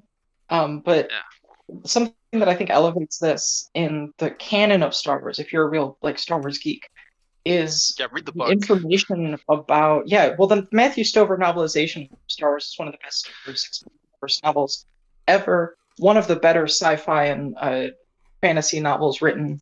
There's a lot of philosophy in it. There's a lot of great character moments, but he talks a lot because Matthew Stover is a martial artist, so he always gets really into the fighting and the details, and he writes about the sword combat in great detail and what Count Dooku's thought process, because he writes that scene from the perspective of Dooku. Yeah, and Dooku's which is not something that I think occurs to people. I think, like you know when like these like start clashing and like there's like this pacing moment where like they clash blades a bit, and he's like, I've been looking forward to this.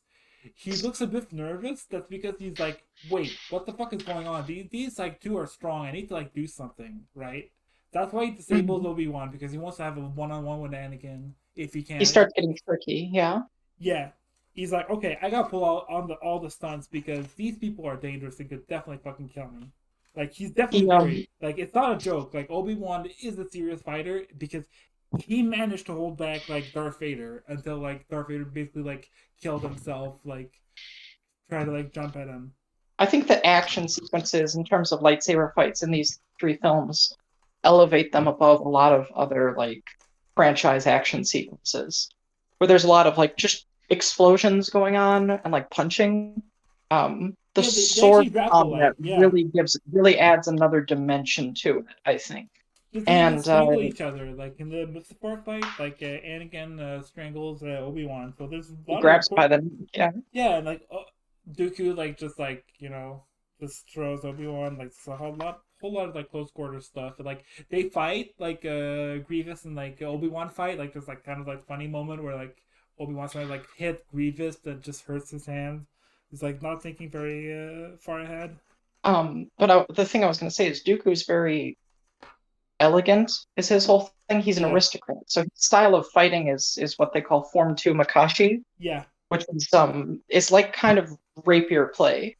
Very, very aristocratic fencing style fighting, which also Christopher Lee knew how to fence. Yeah. So building that into like a fucking Fed.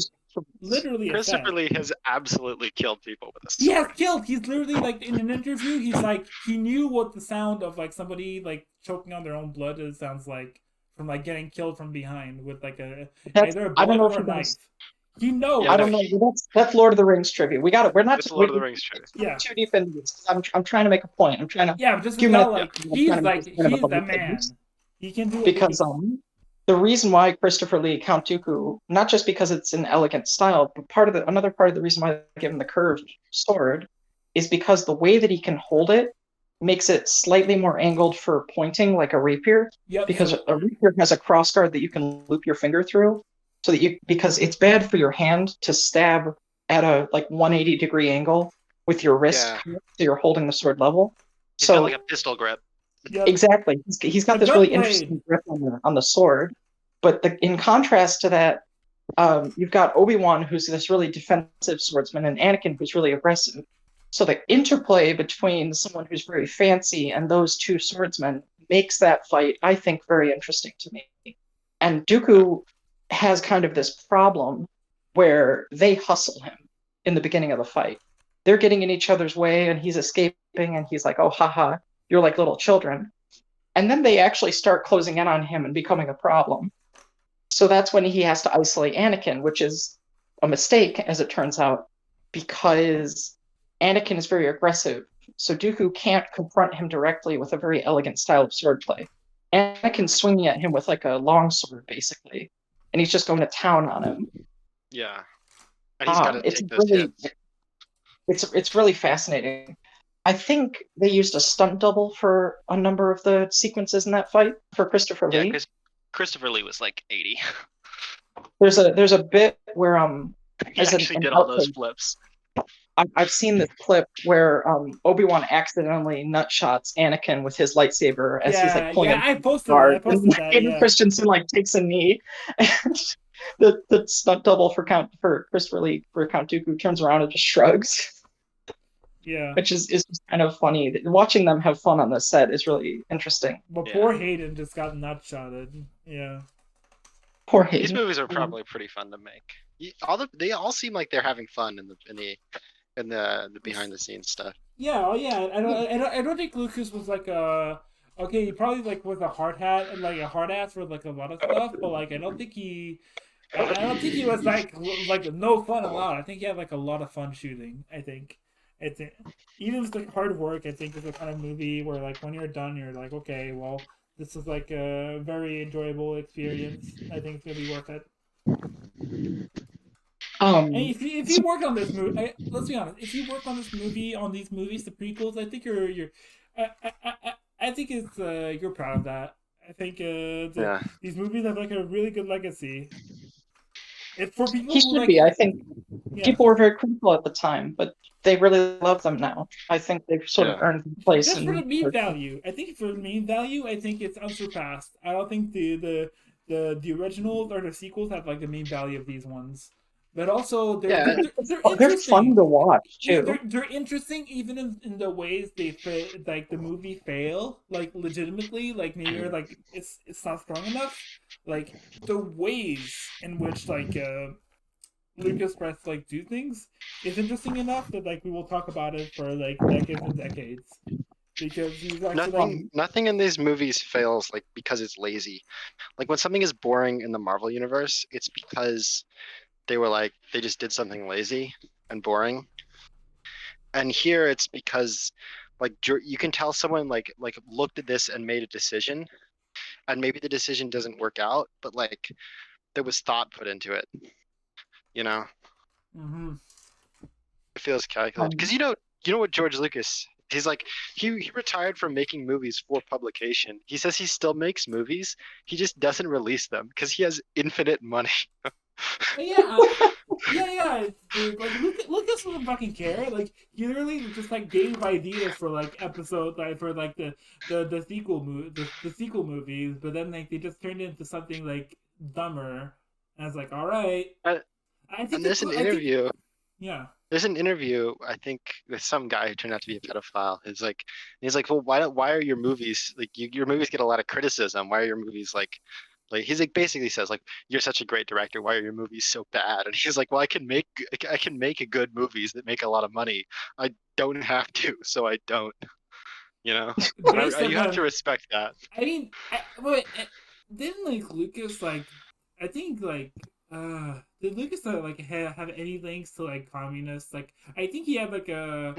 I think he liked. He was a film student in San Francisco in the 1970s. Yeah, the 1970s. So probably he liked the Soviet cinema, and like there's like this clip that like dumb like Soviet defenses would like bring up. Where it's just like, well, actually, you can do like a lot of stuff in like Soviet Russia, right? Like film wise, as long as you don't like criticize the state or like you can't mask it well enough, like you get like a lot of creative liberty. That's like what he says, right? And I don't disagree with him honestly, like in a lot of ways, because like, but also, he also like had a critique of like both the systems, right? He wasn't like, he wasn't like. It's just like basic, like, you know, I'm just a filmmaker. Like, if a society allows for like films to be made, like even if like you can't like criticize like the politicians directly, like at the very least you can fucking do that. So it's not like a super like totalitarian society yet. And if like, you're looking at under Stalin way more so. Under Stalin, like there's a lot of censorship. if you're asking like a filmmaker to go like from the perspective of a filmmaker, what's your thoughts on the Soviet Union? You have to be like, it's great, it's fantastic, you know. It was awesome. Yeah, there was like Stalker, Alita, Princess of Mars. Sorry, you guys back in again because we got to keep going. We got to. Okay, We're, we gotta. we're over 2 hours now. In just raw. 1 hour and 34 minutes, so we can. We still have like to close up there. Yeah. It's called a special. It's called a double length special. Yeah, a feature. For Patreon listeners only. Anyway, so there's a Dooku sequence where like, okay, so we're at the moment where like Palpatine goads Anakin to just be like, good, Anakin, good. Kill him now. And Anakin, being a good Jedi, is sort of like, I shouldn't. But like, Palpatine is like his father figure. The father figure is like, do the nasty. And so it's like, okay. Palpatine snaps at him. Yeah. Palpatine snaps at him. He's like being abusive. He's like literally just like being like, yeah, I've been like grooming you this whole time, and now you're gonna kill someone for me, which I want to get rid of anyways. Like, I could probably just like pop like a blood vessel with like Dooku's like brain right now if I wanted to, because he's like he has no missing hands, and like there's like there's no way Dooku could have like said anything before he would have instantly died. Basically, in that scene, he's just so shocked. I think. Yeah, he's like, oh shit! Like he I think he understands. Like in the novelization, he's like, oh, I was basically like destined to just like get killed by Anakin. Basically, that's like my role was to just like help like the vengefulness in Anakin grow, and I would be like, right. Yeah. I think it was like framed like that. So like there was like a suggestion like maybe like Palpatine was like, oh. Like Dooku went over a line just cutting his hand, so I'm just gonna feed him to Anakin to just like boot to like further turn him to the dark side, but like make him give in to revenge yet again with like because he brings up the sand people, so it's sort of like, look, you're actually a bad guy, Anakin. Why don't you just join the dark side? Because guess what, we're not that different. I actually have the opposite read on that scene. What? Because what I think happens with that is, first of all, I love the dramatic irony of Dooku being just a consummate traitor. And it being so shocked that he would ever be betrayed by anybody, which is just very funny. But what happens in that scene, we were talking about the whole like BPD thing earlier. What happens in that scene is Palpatine he really goes after Anakin. He's like, do it. Like he's being harsh on him. What happens immediately after Anakin does what Palpatine wants? He love bombs. Yeah, Anakin, you're so.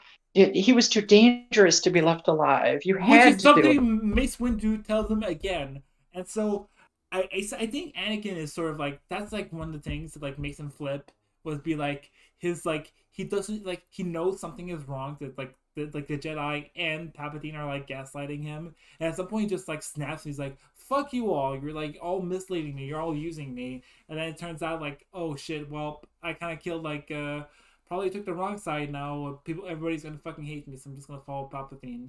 And like he's kind of been groomed for that the whole way. So that's like one of it's worth noticing that the Jedi have no concept of like justice outside the law, in the sense that they will until they find out that Palpatine is a Sith Lord. And they're just like, okay, we have to take this guy out. Well, no, actually, I think that they're, in their conception, like I say, concept, they think that they're acting within the purview of the law. Palpatine is the one who's infiltrated the government. They're protecting the government, is their mindset.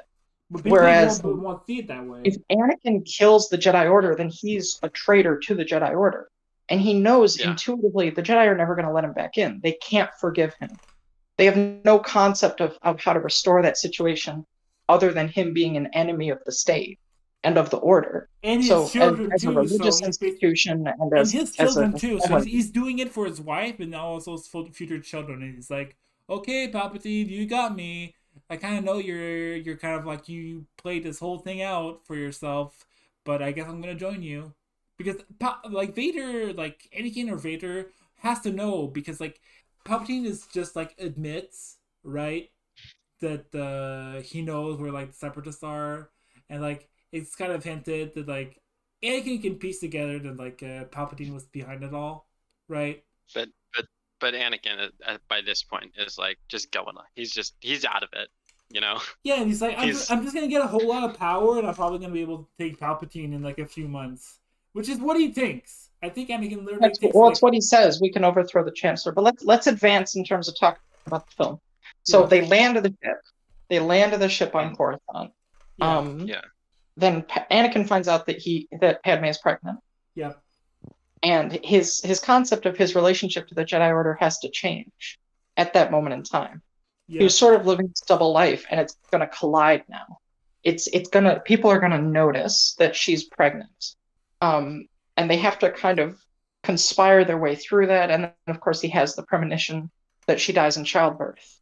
Which, very Greek, right? It's like the like tragedy where like something's gonna happen, but just like the premonition of it makes it so it happens anyways, right? So you can't stop it. Just trying to like fight against fate is just you're gonna bring fate about.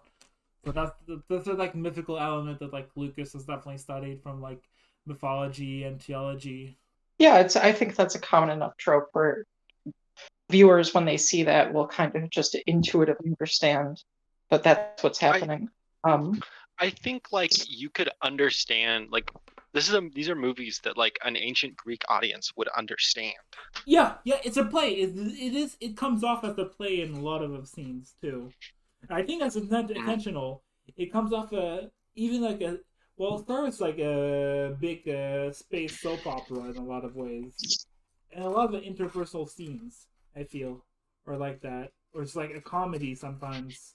It's weird like that. So there's definitely a cheesy aspect of Star Wars, which is why people like it too, right? There's like So there's that whole gutsy thing. Yeah, but it works. I feel. I will say it's Homeric. That's the word that I'll put on this. Darth Vader would be a place like in ancient Greece or Rome, I feel. And he's like I think in Dutch, Vader like means father. Or like so like there's like like mythologies all have this thing about the father and the mother, right? There's like the Odin, there's like like in all that, all right? We're getting a little off topic. Yeah, but like here. I keep trying to reel you guys back in, talking about the film. We're talking about the film. So up next, Anakin is like trying to figure out what he's gonna do with Padme, and we also know that like Count Dooku left the Jedi Order like on pretty good terms. So I think we know from Attack of the Clones that there's a way out for Anakin here. It just has to wait till the end of the war pretty much, and he can dip. Probably, yeah. And also, this is something that comes up for Obi-Wan in the Clone Wars, right? With the Mandalorian thing. Sabine, right? Sabine Wren, right? Like he can just dip. I don't think Obi-Wan would. That's sort of the difference between them. I think Obi-Wan is very centered in his loyalty to this established. I mean, he says my allegiance is to the Republic, to democracy. He's just kind of openly states like that's what he's invested in. That's his number one thing. He puts his allegiance to his friends and his love kind of secondary to that, which is something Anakin can never do. Yeah. And so so they decide that basically Palpatine and the Jedi both decide that Anakin should be on the council and that he should be like they're both people are trying to like make him a go-between. Yeah, a spy. So they're asking him to like, Yeah.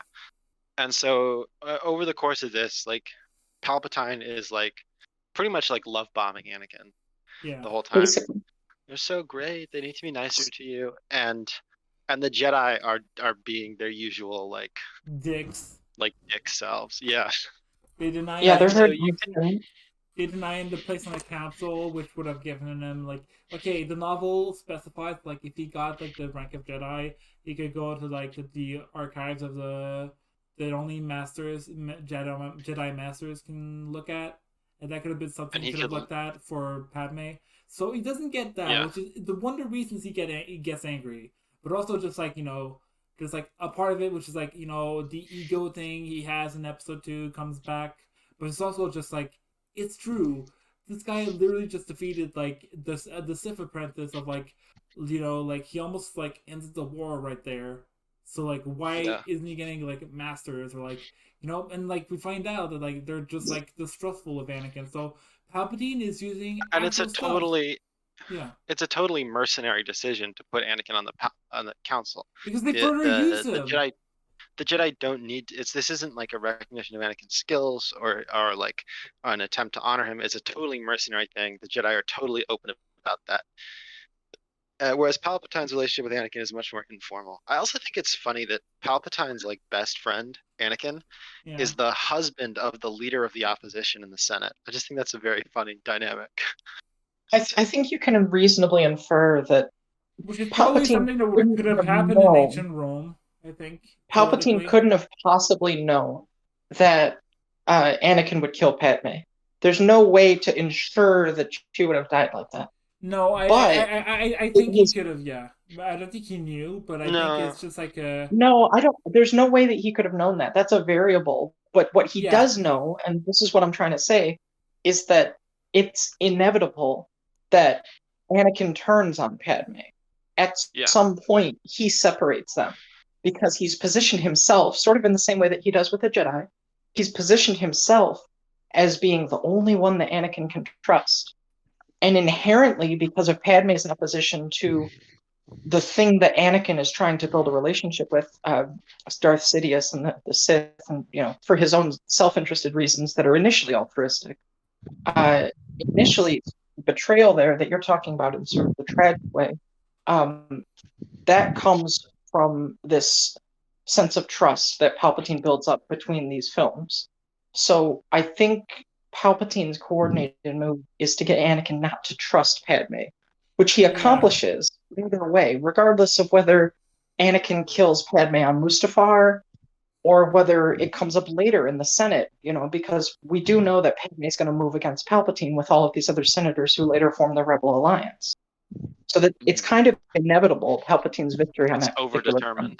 Yeah, exactly. That's a good way of saying. Because in one of the cuts, I think one of the ideas that Lucas had would be Padme would have a dagger and try to like kill Anakin on Mustafar, but now in the movie we just gets choked out. It doesn't even try to kill him with a dagger. I feel that could have been like really powerful to like it just like comes down like a real like fucking domestic, right? Like the two of them are at each other's throats and like Padme like is shown to be strong, but I guess like they removed that. I don't know why. Maybe Lucas wanted to keep it in, but like the studio was like, no. I don't know. I think it makes Anakin look too justified in killing. I think it makes Anakin look too justified in killing her. He like does her level best to kill him. When he just like the thing is, she's still alive when they escape Mustafar.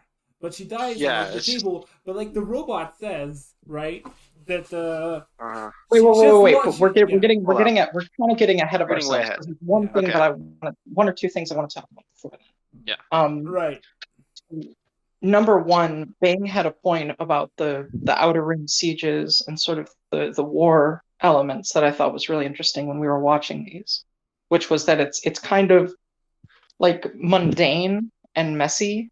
In a way that I think is very appealing, and I'm glad you pointed that out. Yeah, there is like, well, if they'll ever let me get back from the Outer Rim sieges, they don't know when they're going to see each other again.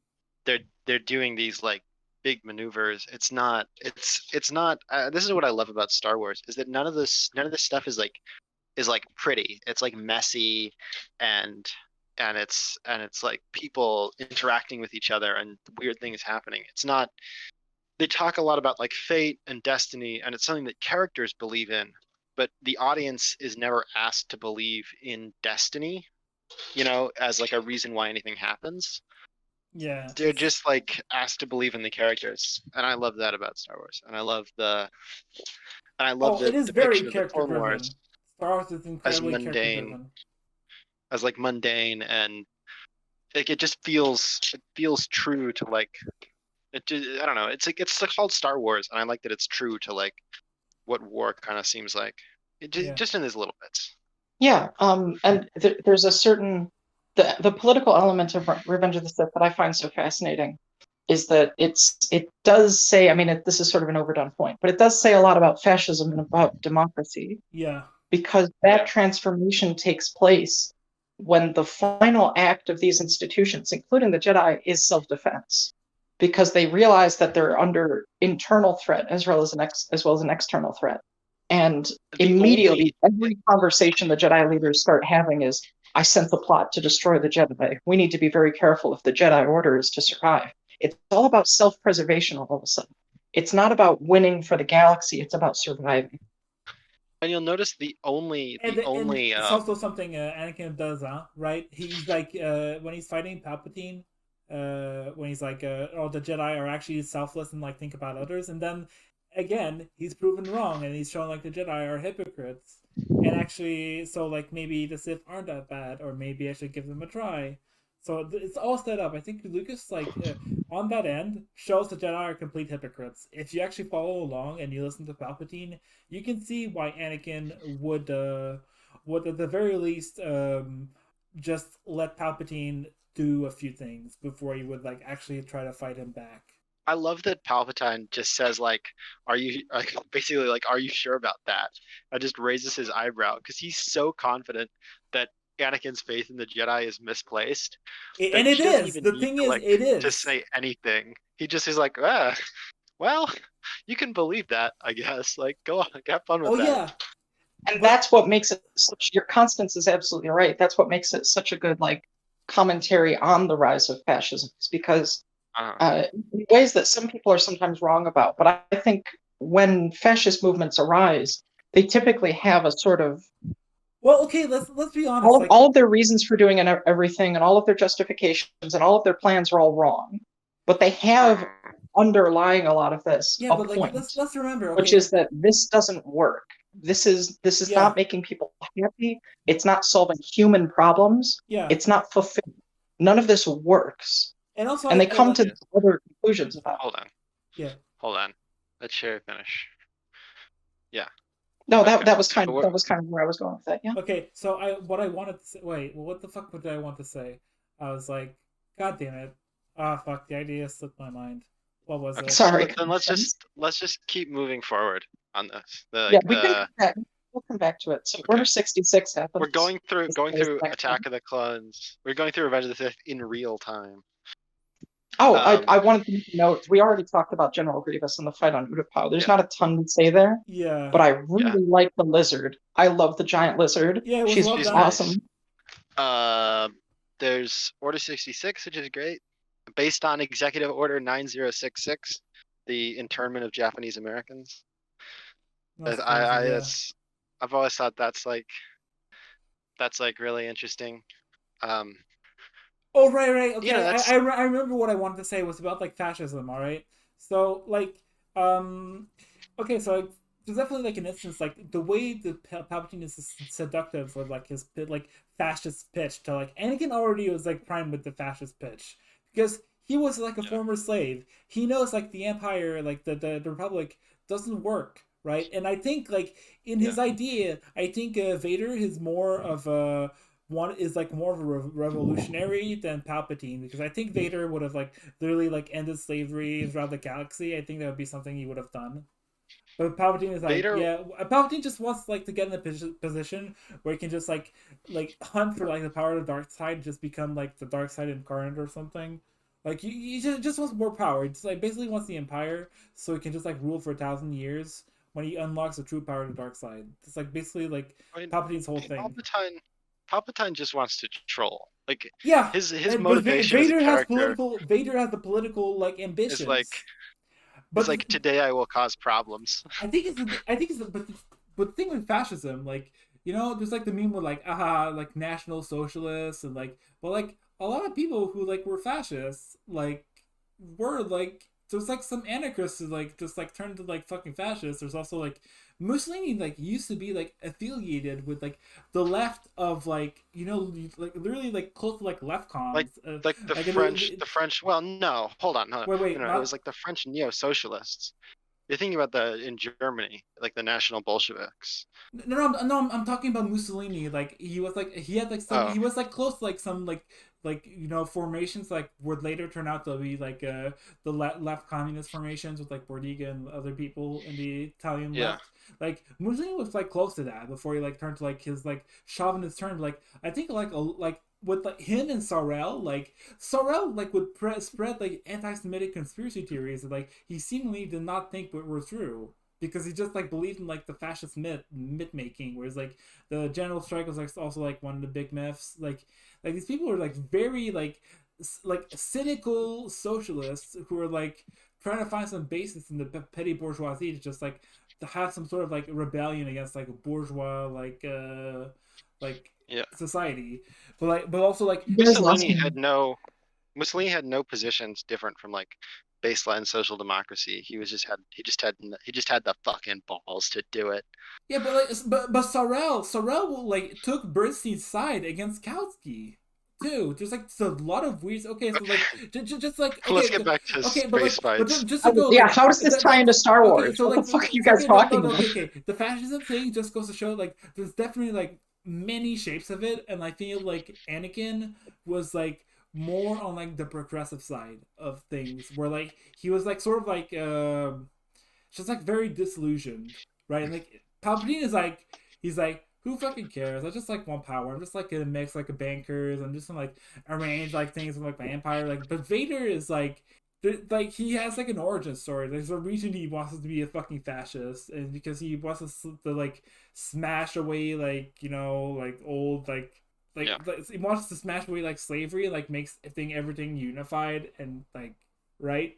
Because he thinks like people can't agree. It's just okay. Well, my job and like is going to make them agree. Once Palpatine is gone, he's just going to do his thing. So his conception of like, all right, this will have to wait. This depiction of Darth Vader's motivations will probably have to wait for our. I have no idea where any of this is. Original trilogy. Okay, so where are we picking up? Order 66, 9066. Order 66 happens. He kills the younglings. Then he goes to see his wife, right? And just he's kind of off. He definitely looks off when he's doing that. But like Palpatine Padme hasn't picked up on it yet. You get an interesting in the so there's two parallel scenes, or two scene parallels, I should say, that happen. The final one before actually no, three. Sorry, there's three. Yoda because and Obi-Wan in the temple. Hold on, let her talk. Okay. I'm sorry. Can I save the words that are in my mouth? Sorry. I will put my boot down in this chat so hard. There's three scene parallels that occur, and sequentially they are Palpatine talking about the rise of the Empire and Anakin killing the banking leaders, and then following that it's the one that you were talking about, which is the Yoda Sidious fight versus the Anakin Obi-Wan fight. It was the banking league. It was just like the remnants of the Trade Federation that Grievous was carrying. Okay. Yeah, well, he kills the there's one of them. Techno Union and the Techno Union. Well, it's all of them. He kills all of the separatist leaders. Every single one. Yeah. And then the scene following that is the one that you guys talked about a lot. We'll get to that in just a second, which is the birth of Vader, the death of Padme. And then those are sort of the like scene pairs as they go back and forth between them that I really like, because it just keeps hitting. The beats start with the Empire and then they just keep hitting. So I like the death of the old economy and the birth of the new one is a nice little touch. I think that line, "This is how democracy dies," with thunderous applause is a little overdone, but definitely it has its place there. Yeah, it's good. I think it's good. I mean, it feels like something Padme would say, because her entire worldview of like the Hillary Clinton Democrat of like, she is a If we just talk to each other, if we just do diplomacy, if we just like, because even in this movie, she's talking to Anakin. She's like, we need to like put an end to we need to end the war. We need to let diplomacy handle it, which is Padme has the stupidest line in all of Star Wars in that scene. "This war represents a failure to listen." No, it doesn't. Yeah. No, it doesn't. You're an idiot. Anakin is he's 10 steps ahead of Padme in that conversation. Yeah. He's tuned into the sort of behind the scenes stuff, and she's just like, oh, the democracy is when everybody has a voice. Just fucking rad libs shit. Meanwhile, he's like red-pilled on like the political question. Well, Anakin, I think that's red pill interesting. Anakin, MGTOW Anakin. I think that's interesting how Obi-Wan in Attack the Clones, he's like, you should never trust a politician. Literally all of them are corrupt and just like scum. He says this like 3 times in Attack of the Clones, but in Revenge of the Sith, he has this big emotional thing about how his loyalty is to the Republic, to democracy. Like he believes in it, even though he doesn't believe in it. I think that's a very interesting character trait. I think he's just like behind the times, and he's just like he was like conflicted about like the whole thing, and like never had like full guidance because Qui-Gon just sort of like left that in him, but like never kind of like made it into something more structured. So like it all builds this really interesting dynamic where everyone is like operating in this weird contradictory world, and no one has any vision or way out of it except for Palpatine. And Palpatine's promise, this is very post 9/11, is that Palpatine's promise is security. Oh yeah, his promise is he promises the Empire what he promises Anakin. And Anakin talks about like peace and security for my new empire, and like paraphrases Bush like, "Are you're with me or you're with the terrorists?" Like, it's like very blatant in this movie, the parallels with Bush. Yeah, it's a good point. I mean, there's a deleted scene where Palpatine looks at the camera and he says like, I am George W. Bush. This is about the Patriot Act. I thought that was really interesting on the DVD. I like the follow-up pair of sequences with the Yoda Sidious fight and the Obi-Wan Anakin fight, because everyone forgets about the Yoda Sidious fight. Yeah, because I love the Yoda Sidious fight because that fight is one of like philosophy. That's light versus dark. But then the Anakin Obi-Wan fight is so personal. Yeah. It's so like they're choking each other, and they're even bantering in the fight and like arguing. There's no argument between Yoda and Palpatine. They just understand the other one has to be laugh. Yeah. They each have like 1 or 2 one-liners at the beginning, and then it's just seething hatred after that point. And I think that says something interesting as well. Yoda force chokes a couple of guards in that scene. Oh, he just like remember that? He slams him into the wall. He knocks him unconscious. Yeah. He probably just choked him through the suit, I think. Probably both of them. It's kind of hard to tell, but he is not Yoda just around. like. Yeah. I think it's really no visual of that. The pairing of those scenes where Yoda and Palpatine have red and green lightsabers, and they're both old. They look so old, and they're these 2 older participants in this light and dark struggle, and they're just fighting for supremacy. And versus like the Anakin Obi-Wan fight, which is they have the same color lightsaber, they're just going at each other personally. They're a lot younger, so they're taking part in these.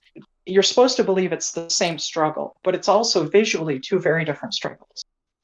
Yeah, but it's also like reflects the fact that like the Sith and the Jedi are different and almost like are like similar in almost every way, and like at this point, we have no reason to disbelieve. Like obviously, Anakin is doing things that are wrong, but on a philosophical level, it's hard to it's hard to say that. Yeah. Like something is it's hard to say to Anakin like, oh well, you simply should have just like accepted the Jedi. Like what the fuck would because the Jedi are exactly the same as the Sith. From everything Anakin has seen, he's never seen any of the really good of the Jedi. They're just almost every way warriors. He's seen the Jedi be warriors, and all he sees is the Sith are honest about it. Yeah, but the Sith are like, yeah, we're assholes. Yeah, you kind of prefer like someone who's like, I'm being cynical and I'm being like Machiavellic. And I'm just like kind of like playing power moves, and like the Jedi are trying to like be deceptive and like trying to like just do spying or whatever. It's like for Something. Anakin, he was like Palpatine is right. Like Anakin has been promised like a life of significance through like his like birth. Apparently, like gives him a right to it, and so he feels entitled and like Palpatine like takes advantage of that and actually like tries to like grant to Anakin the place he feels he's owed by the Jedi. And the Jedi are just like sort of like they on one hand they tell him like okay you're kind of like he kind of knows like he's the chosen one, right? But they're not gonna give him validation, and so he's super insecure. And like Palpatine's like, "Yep, time to fucking groom myself like a Darth Lord of the Sith. Let's go, like let's fucking go." And it fucking works out. It's very easy because by the time like So yeah. yeah. So then the movie ends. Well, no, hang on, Padme hang on. dies. Before that, there's one more thing.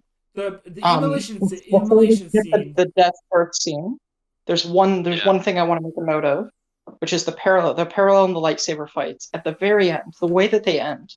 Like we noted that the Anakin Obi-Wan fight has talking in the middle, at the beginning, in the middle, at the end. But Anakin and Obi-Wan have a very similar line, or not Anakin and Obi-Wan, Yoda and Obi-Wan have a very similar line in both of those fights. When Yoda calls for an evacuation from Bail Organa, he says, "Into exile I must go, failed I have." Obi-Wan has a very similar line to Anakin where he says, "I have failed you, Anakin."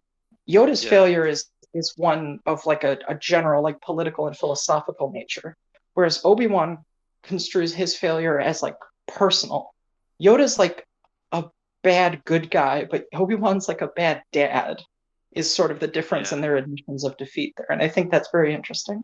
I think it's interesting that their dialogue, they don't even like Obi-Wan says, "I've failed you, Anakin." There was And a then pep Anakin comes line. back with some quip, and like they're just back to being pissy about politics. And it's so interesting that this that Obi-Wan has this raw emotional like admittal, and they don't, and it just they both like repress it immediately. Yeah, and like Yeah.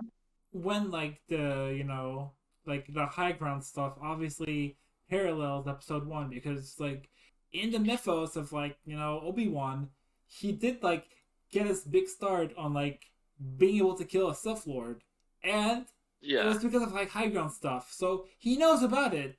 I'm sure within like the universe, right? Anakin knows about this. So when he's challenging Obi-Wan, he's like, I am better than you. And Obi-Wan is like, Well, not at this. Don't do this. So like Obi-Wan knows it's a mistake, and it's like, okay, I win here. And he does it. So it's like, okay, I can't like let Anakin win. But then like when he's done it, right? That's like the moment he's been trained his whole life to just like fight the dark side. Like that was the moment. It's like it was to like basically kill his son almost, as like his brother, whatever the fuck they are. And so they're It's on the I made a just joke about this in an yeah. old video that I recorded that was a video response on YouTube in like 2017. I made this joke. It's drawing the lightsaber and jumping up onto the platform the way Obi-Wan does, and just instead of "It's over, Anakin, I have the high ground," you just make it overly obvious. Yeah. Because the figurative message there is "It's over, Anakin, I have the moral high ground." Yeah, that too. And So it's it the operates on exact same several banter as levels. earlier in the fight because Anakin says, Obi-Wan admits that he's wrong. He has the humility to do that. And then immediately Anakin says, "I should have known the Jedi were plotting to take over." And Obi-Wan says, "Anakin, Chancellor Palpatine is evil." And Anakin says, "Well, from my point of view, the Jedi are evil," which is kind of the exact same exchange about the high ground. "It's over, Anakin. I have the high ground. You underestimate my power."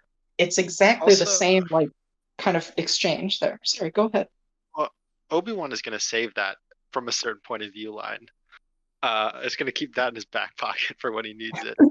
Yeah, that And too. also, a lot of people have made fun of like the idea that that was how Obi-Wan wins after all this fighting, that like But no, he just has like 2 feet he of high ground. he tired him What the out. thing is, the thing is that Anakin has only one way to attack Obi-Wan. He's got to jump his entire body. He can only really take one trajectory because of the heat of the beach. He is only one thing he can do, and Obi-Wan can just sit there and make whatever attack he wants, and Anakin can't guard his whole body in that moment.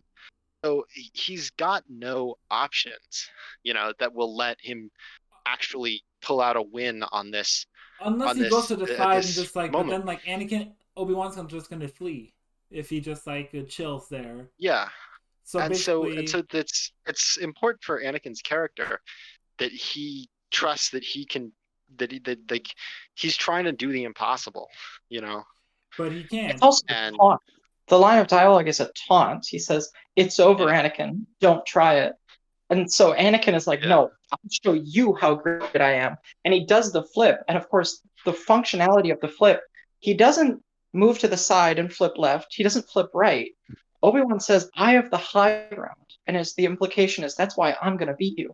And Anakin does exactly what he does in the elevator, where he goes, "Well, I have the higher ground." And he jumps over Obi-Wan, and Obi-Wan's like, "Exactly." And he cuts his legs off, which is yeah.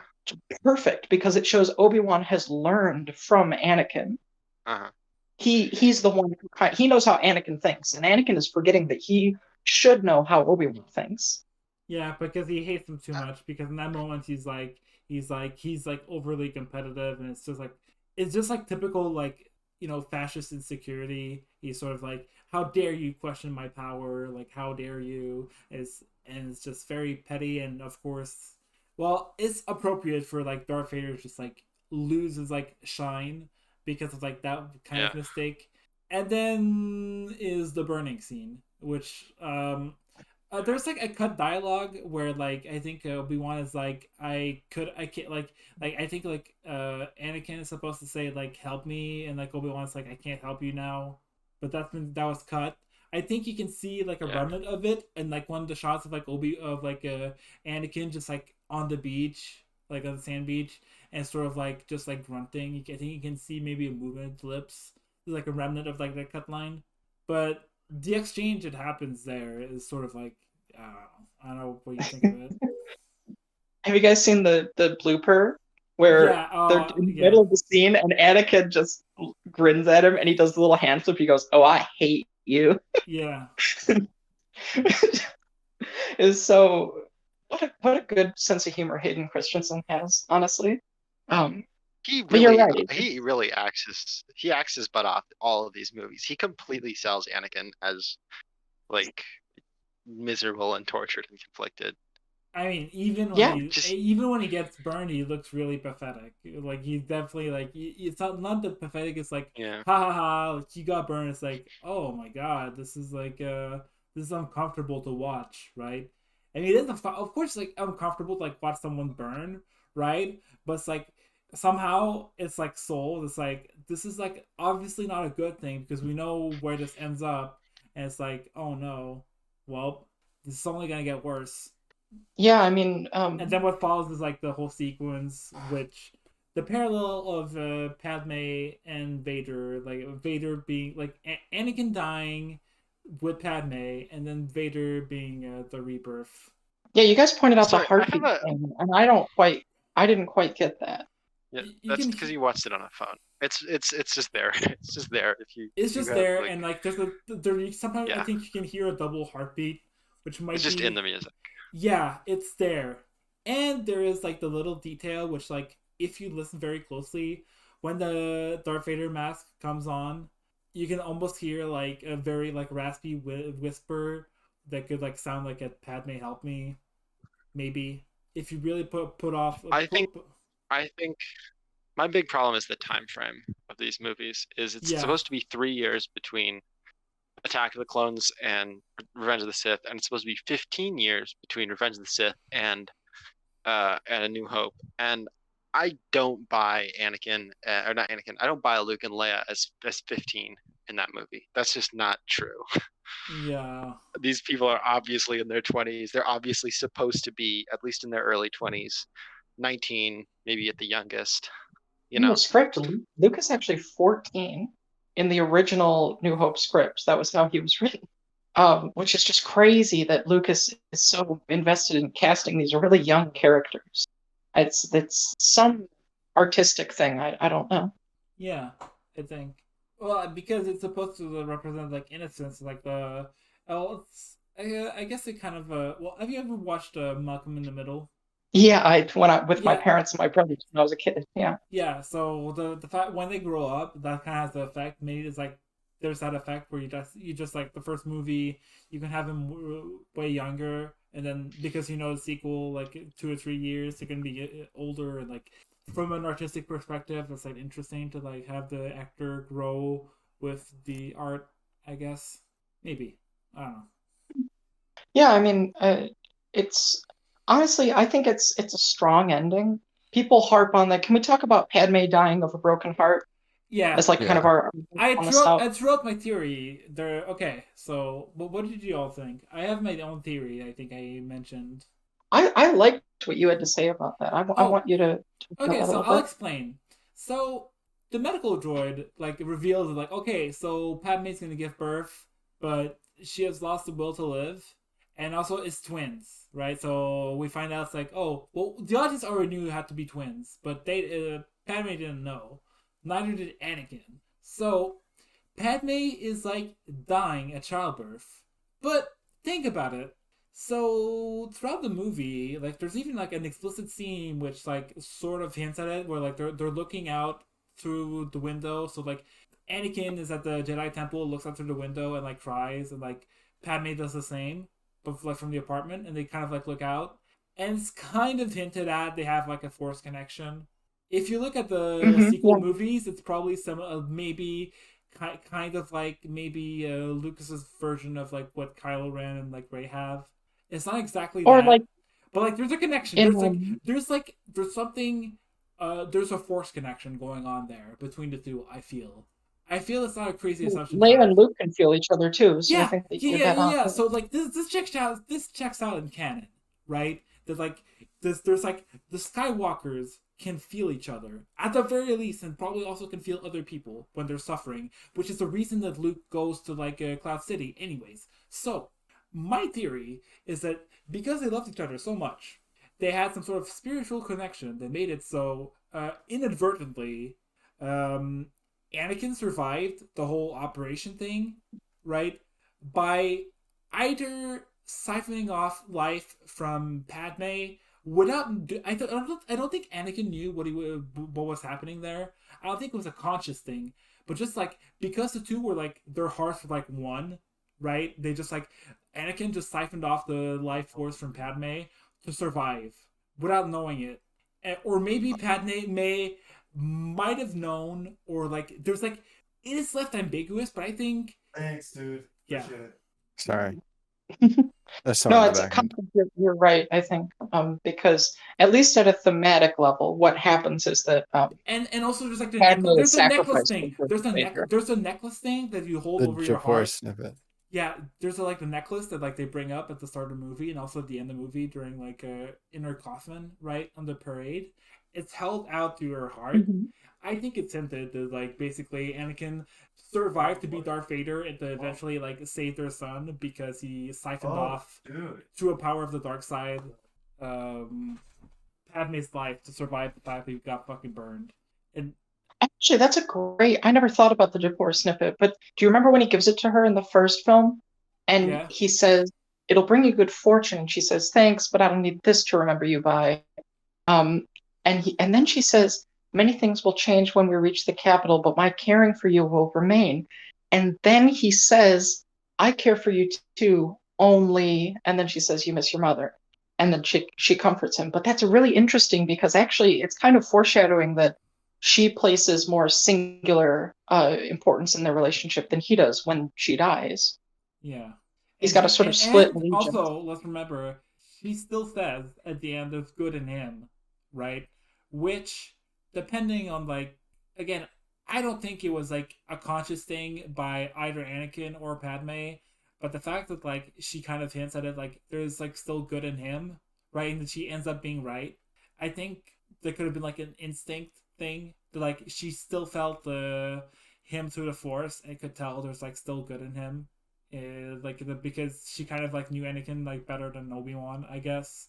And I personally, I just believe in what the movie says. I think that like getting choked out, having yeah, going through a traumatic childbirth, spending a bunch of time in the extremely healthy atmosphere of Mustafar. That too. Going through all this emotional, political, personal stress and distress. Oh yeah, you know. There's that, but I do believe I don't think the only reason I can say believe this, very strongly that when it's a tough situation in terms of like how you're in terms of like a tough medical situation, I can believe 100% that it matters.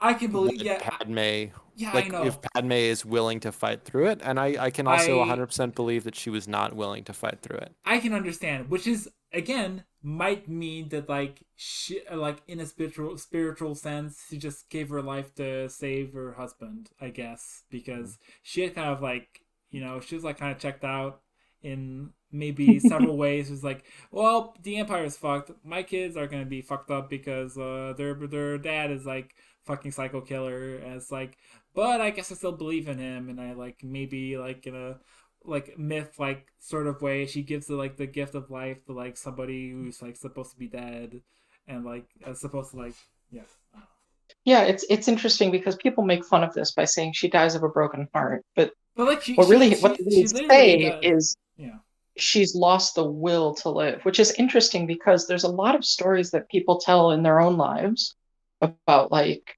a relative who was dying and who had been for a long time, and then they finally get to say goodbye to somebody, and then it's okay for them to die, and they just I think it's completely reasonable to think that somebody would pass away when they're ready. The only reason I put emphasis naming her children and telling them what they need to know about Anakin, that there's hope for them, then she's ready. The only reason I put emphasis on this theory is because of the heartbeat, which suggests to me that like there's like it's kind of hinted at. There's like something weird going on, and I think that the way Palpatine talks about like well, in the novel he's like, "I'm sorry, Lord Vader. It appears that she died," and like in the movie he's like, "It would seem in your anger you killed her," and he's sort of like the way his lips go. It seems that he's genuinely surprised at like, what the fuck did you do? Like, I think he's just happy. I think he's like, yeah. He is happy when he sees like Vader just like scream or whatever. But he does when he says it, he's sort of like he seems like kind of like, wow, I didn't think you would kill her that fast. It's almost right. And he's sort of like he's kind of stunned. It's like, wow, I really did choose you well, right? I think it's the last lie that Palpatine or Sidious tells Anakin is, "I'm sorry, Lord Vader." That's the last time that he's ever going to really lie to him, because from then on out, they just have this nakedly antagonistic / cooperative relationship. Yeah. From that point on, Vader knows what this is, but that's the last, like the last little kiss off, which I think is a nice touch. Yeah, because I don't think Palpatine ever spoke ill of like okay, no. He spoke ill, right? But politically, not personally. Because he knew, like, right? He wouldn't do it in front of Vader. And he would not, like... He knows, like, kind of like a berserk button. In fact, he kind of, like, the way he plays it off when he, like, answers Vader is really the fact that's, like, okay, dude, like, come on, you didn't have to do that. It's sort of like, man, you kind of went overboard, you know? It's like, what the fuck, man? Like, you kind of you had a kid there, and you got, goddamn. There's one last, well, I guess a couple last touches as the film ends. They watched the Death Star with like Tarkin just being on the side, I guess, and like Vader. Yeah, well, it's Vader and like the Jedi plant the seeds for their victory, and the Sith plant the seeds for theirs. The Death Star is literally growing while the babies are being handed off to their families. Yeah, but like they planted the seeds of their downfall, because basically, if I remember correctly, Palpatine wanted to use Death Star to basically just have a tool to just fight the Force while he's off like doing his Sith meditation. But Vader is like, the Death Star is kind of stupid, right? Which is something he says in New Hope, that like I think it's the technological I don't terror, know. Yeah. There's some like extra lore stuff about what Palpatine is doing. Yeah. But I think that the real purpose, the naked purpose of the Death Star is political control. Yeah. And the analogy is atomic, like nuclear technology. Oh, exactly. Basically. Is exactly, yeah. Because I guess like episode like 4 to 6 are like World War II, and this is like Well, it's Vietnam. It's kind of the Cold War. yeah, okay, no, yeah, that's right. It's like World War. Okay, no, this is like the World War II scenario, right? But like, yeah. Well, Kinda. I don't think it's It's like a direct. it's its own thing. I don't think it's like a It's not direct an allegory. one-to-one. Yeah, it's not a direct here. analogy. Yes, it's not a direct analogy. It's kind of a mix of World War One and Two, probably, and some Well, it's other things. about like how we. It's slide. about how we It's slide through Weimar these Germany and like you know Yeah. the sort of fascistic like inroads in America with like the. I don't think there's a direct. Yeah, I don't think so either. I would. Lucas does what I like to do as a writer, if I can project a little bit. What I feel like he's doing is he's taking something of himself. He's taking a certain like American political perspective, and he's drawing on all of these things. He draws on the Nazis, and he draws on the Vietnam War, and he draws on the atomic bombing of Japan. But what he does is he sort of makes it all intelligible to someone from his place and his culture, which I think is the real strength of that kind of thing. Mm-hmm. Yeah, you don't have to know about it to like kind of get it, but when you know about the source of this stuff, it slides like in place better, which is yeah. Sorry, did you have one last comment to make? I don't think so. So I guess that's it. Obi-Wan that's 3 movies. Yeah, I mean, That's 3 movies. I mean, Obi-Wan just goes and like puts Luke with like the two like what's their name? Uncle Lars. Owen and Beru. Yeah, Owen like Beru, and he's just gonna watch over like Luke for a long while, I suppose.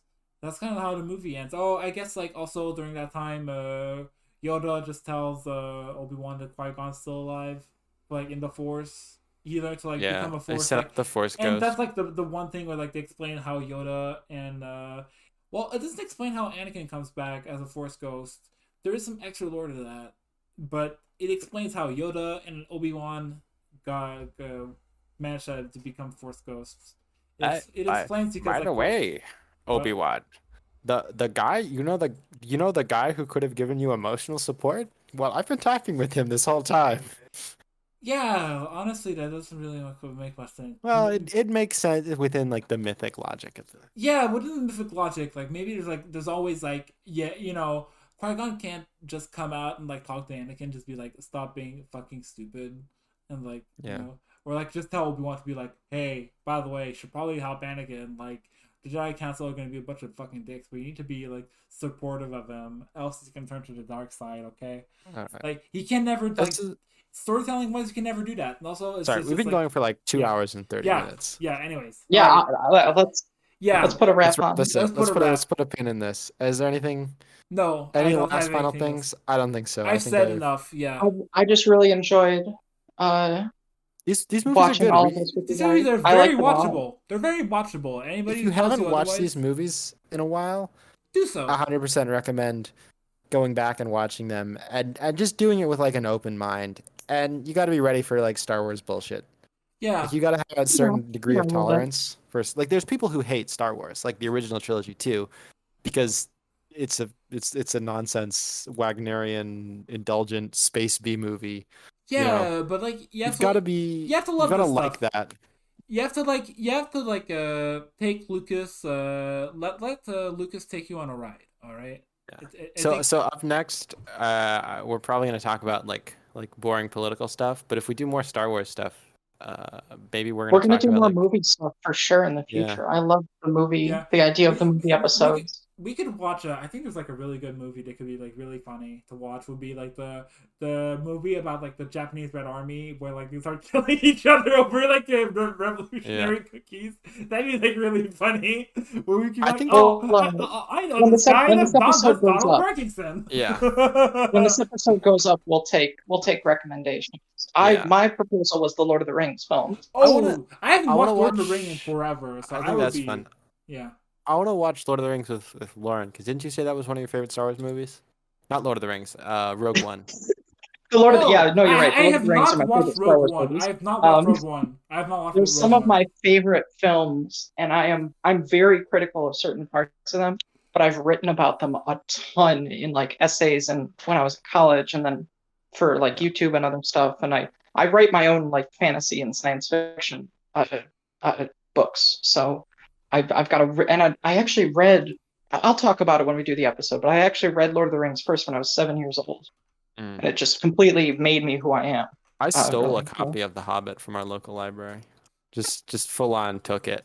And it was the nice one. It was the nice one with the big gorgeous illustrations. It was the one that goes for like $120 these days. Oh, really? I think I might have that one, actually. It's the gorgeous one. Like the big green book. Yeah. Yeah, I just kept it. All right. Anyways. Until next time, everybody. Thank you for listening. I was like 5, and also like it wasn't like that. I was 5, and yeah. All right. Don't steal from libraries. So don't steal from I was 5. I lost it. I have ADD. Don't hate me. Yeah, come on. I think I did it too with like a Gaston Lagaffe Hindering the comic. librarians. Do any of you know what a Gaston Lagaffe comic is? It's like okay, nice. That's all right. Anyways, like see. All right, see you everybody. Later. See ya. We're gonna call it. Bye. Yeah, bye.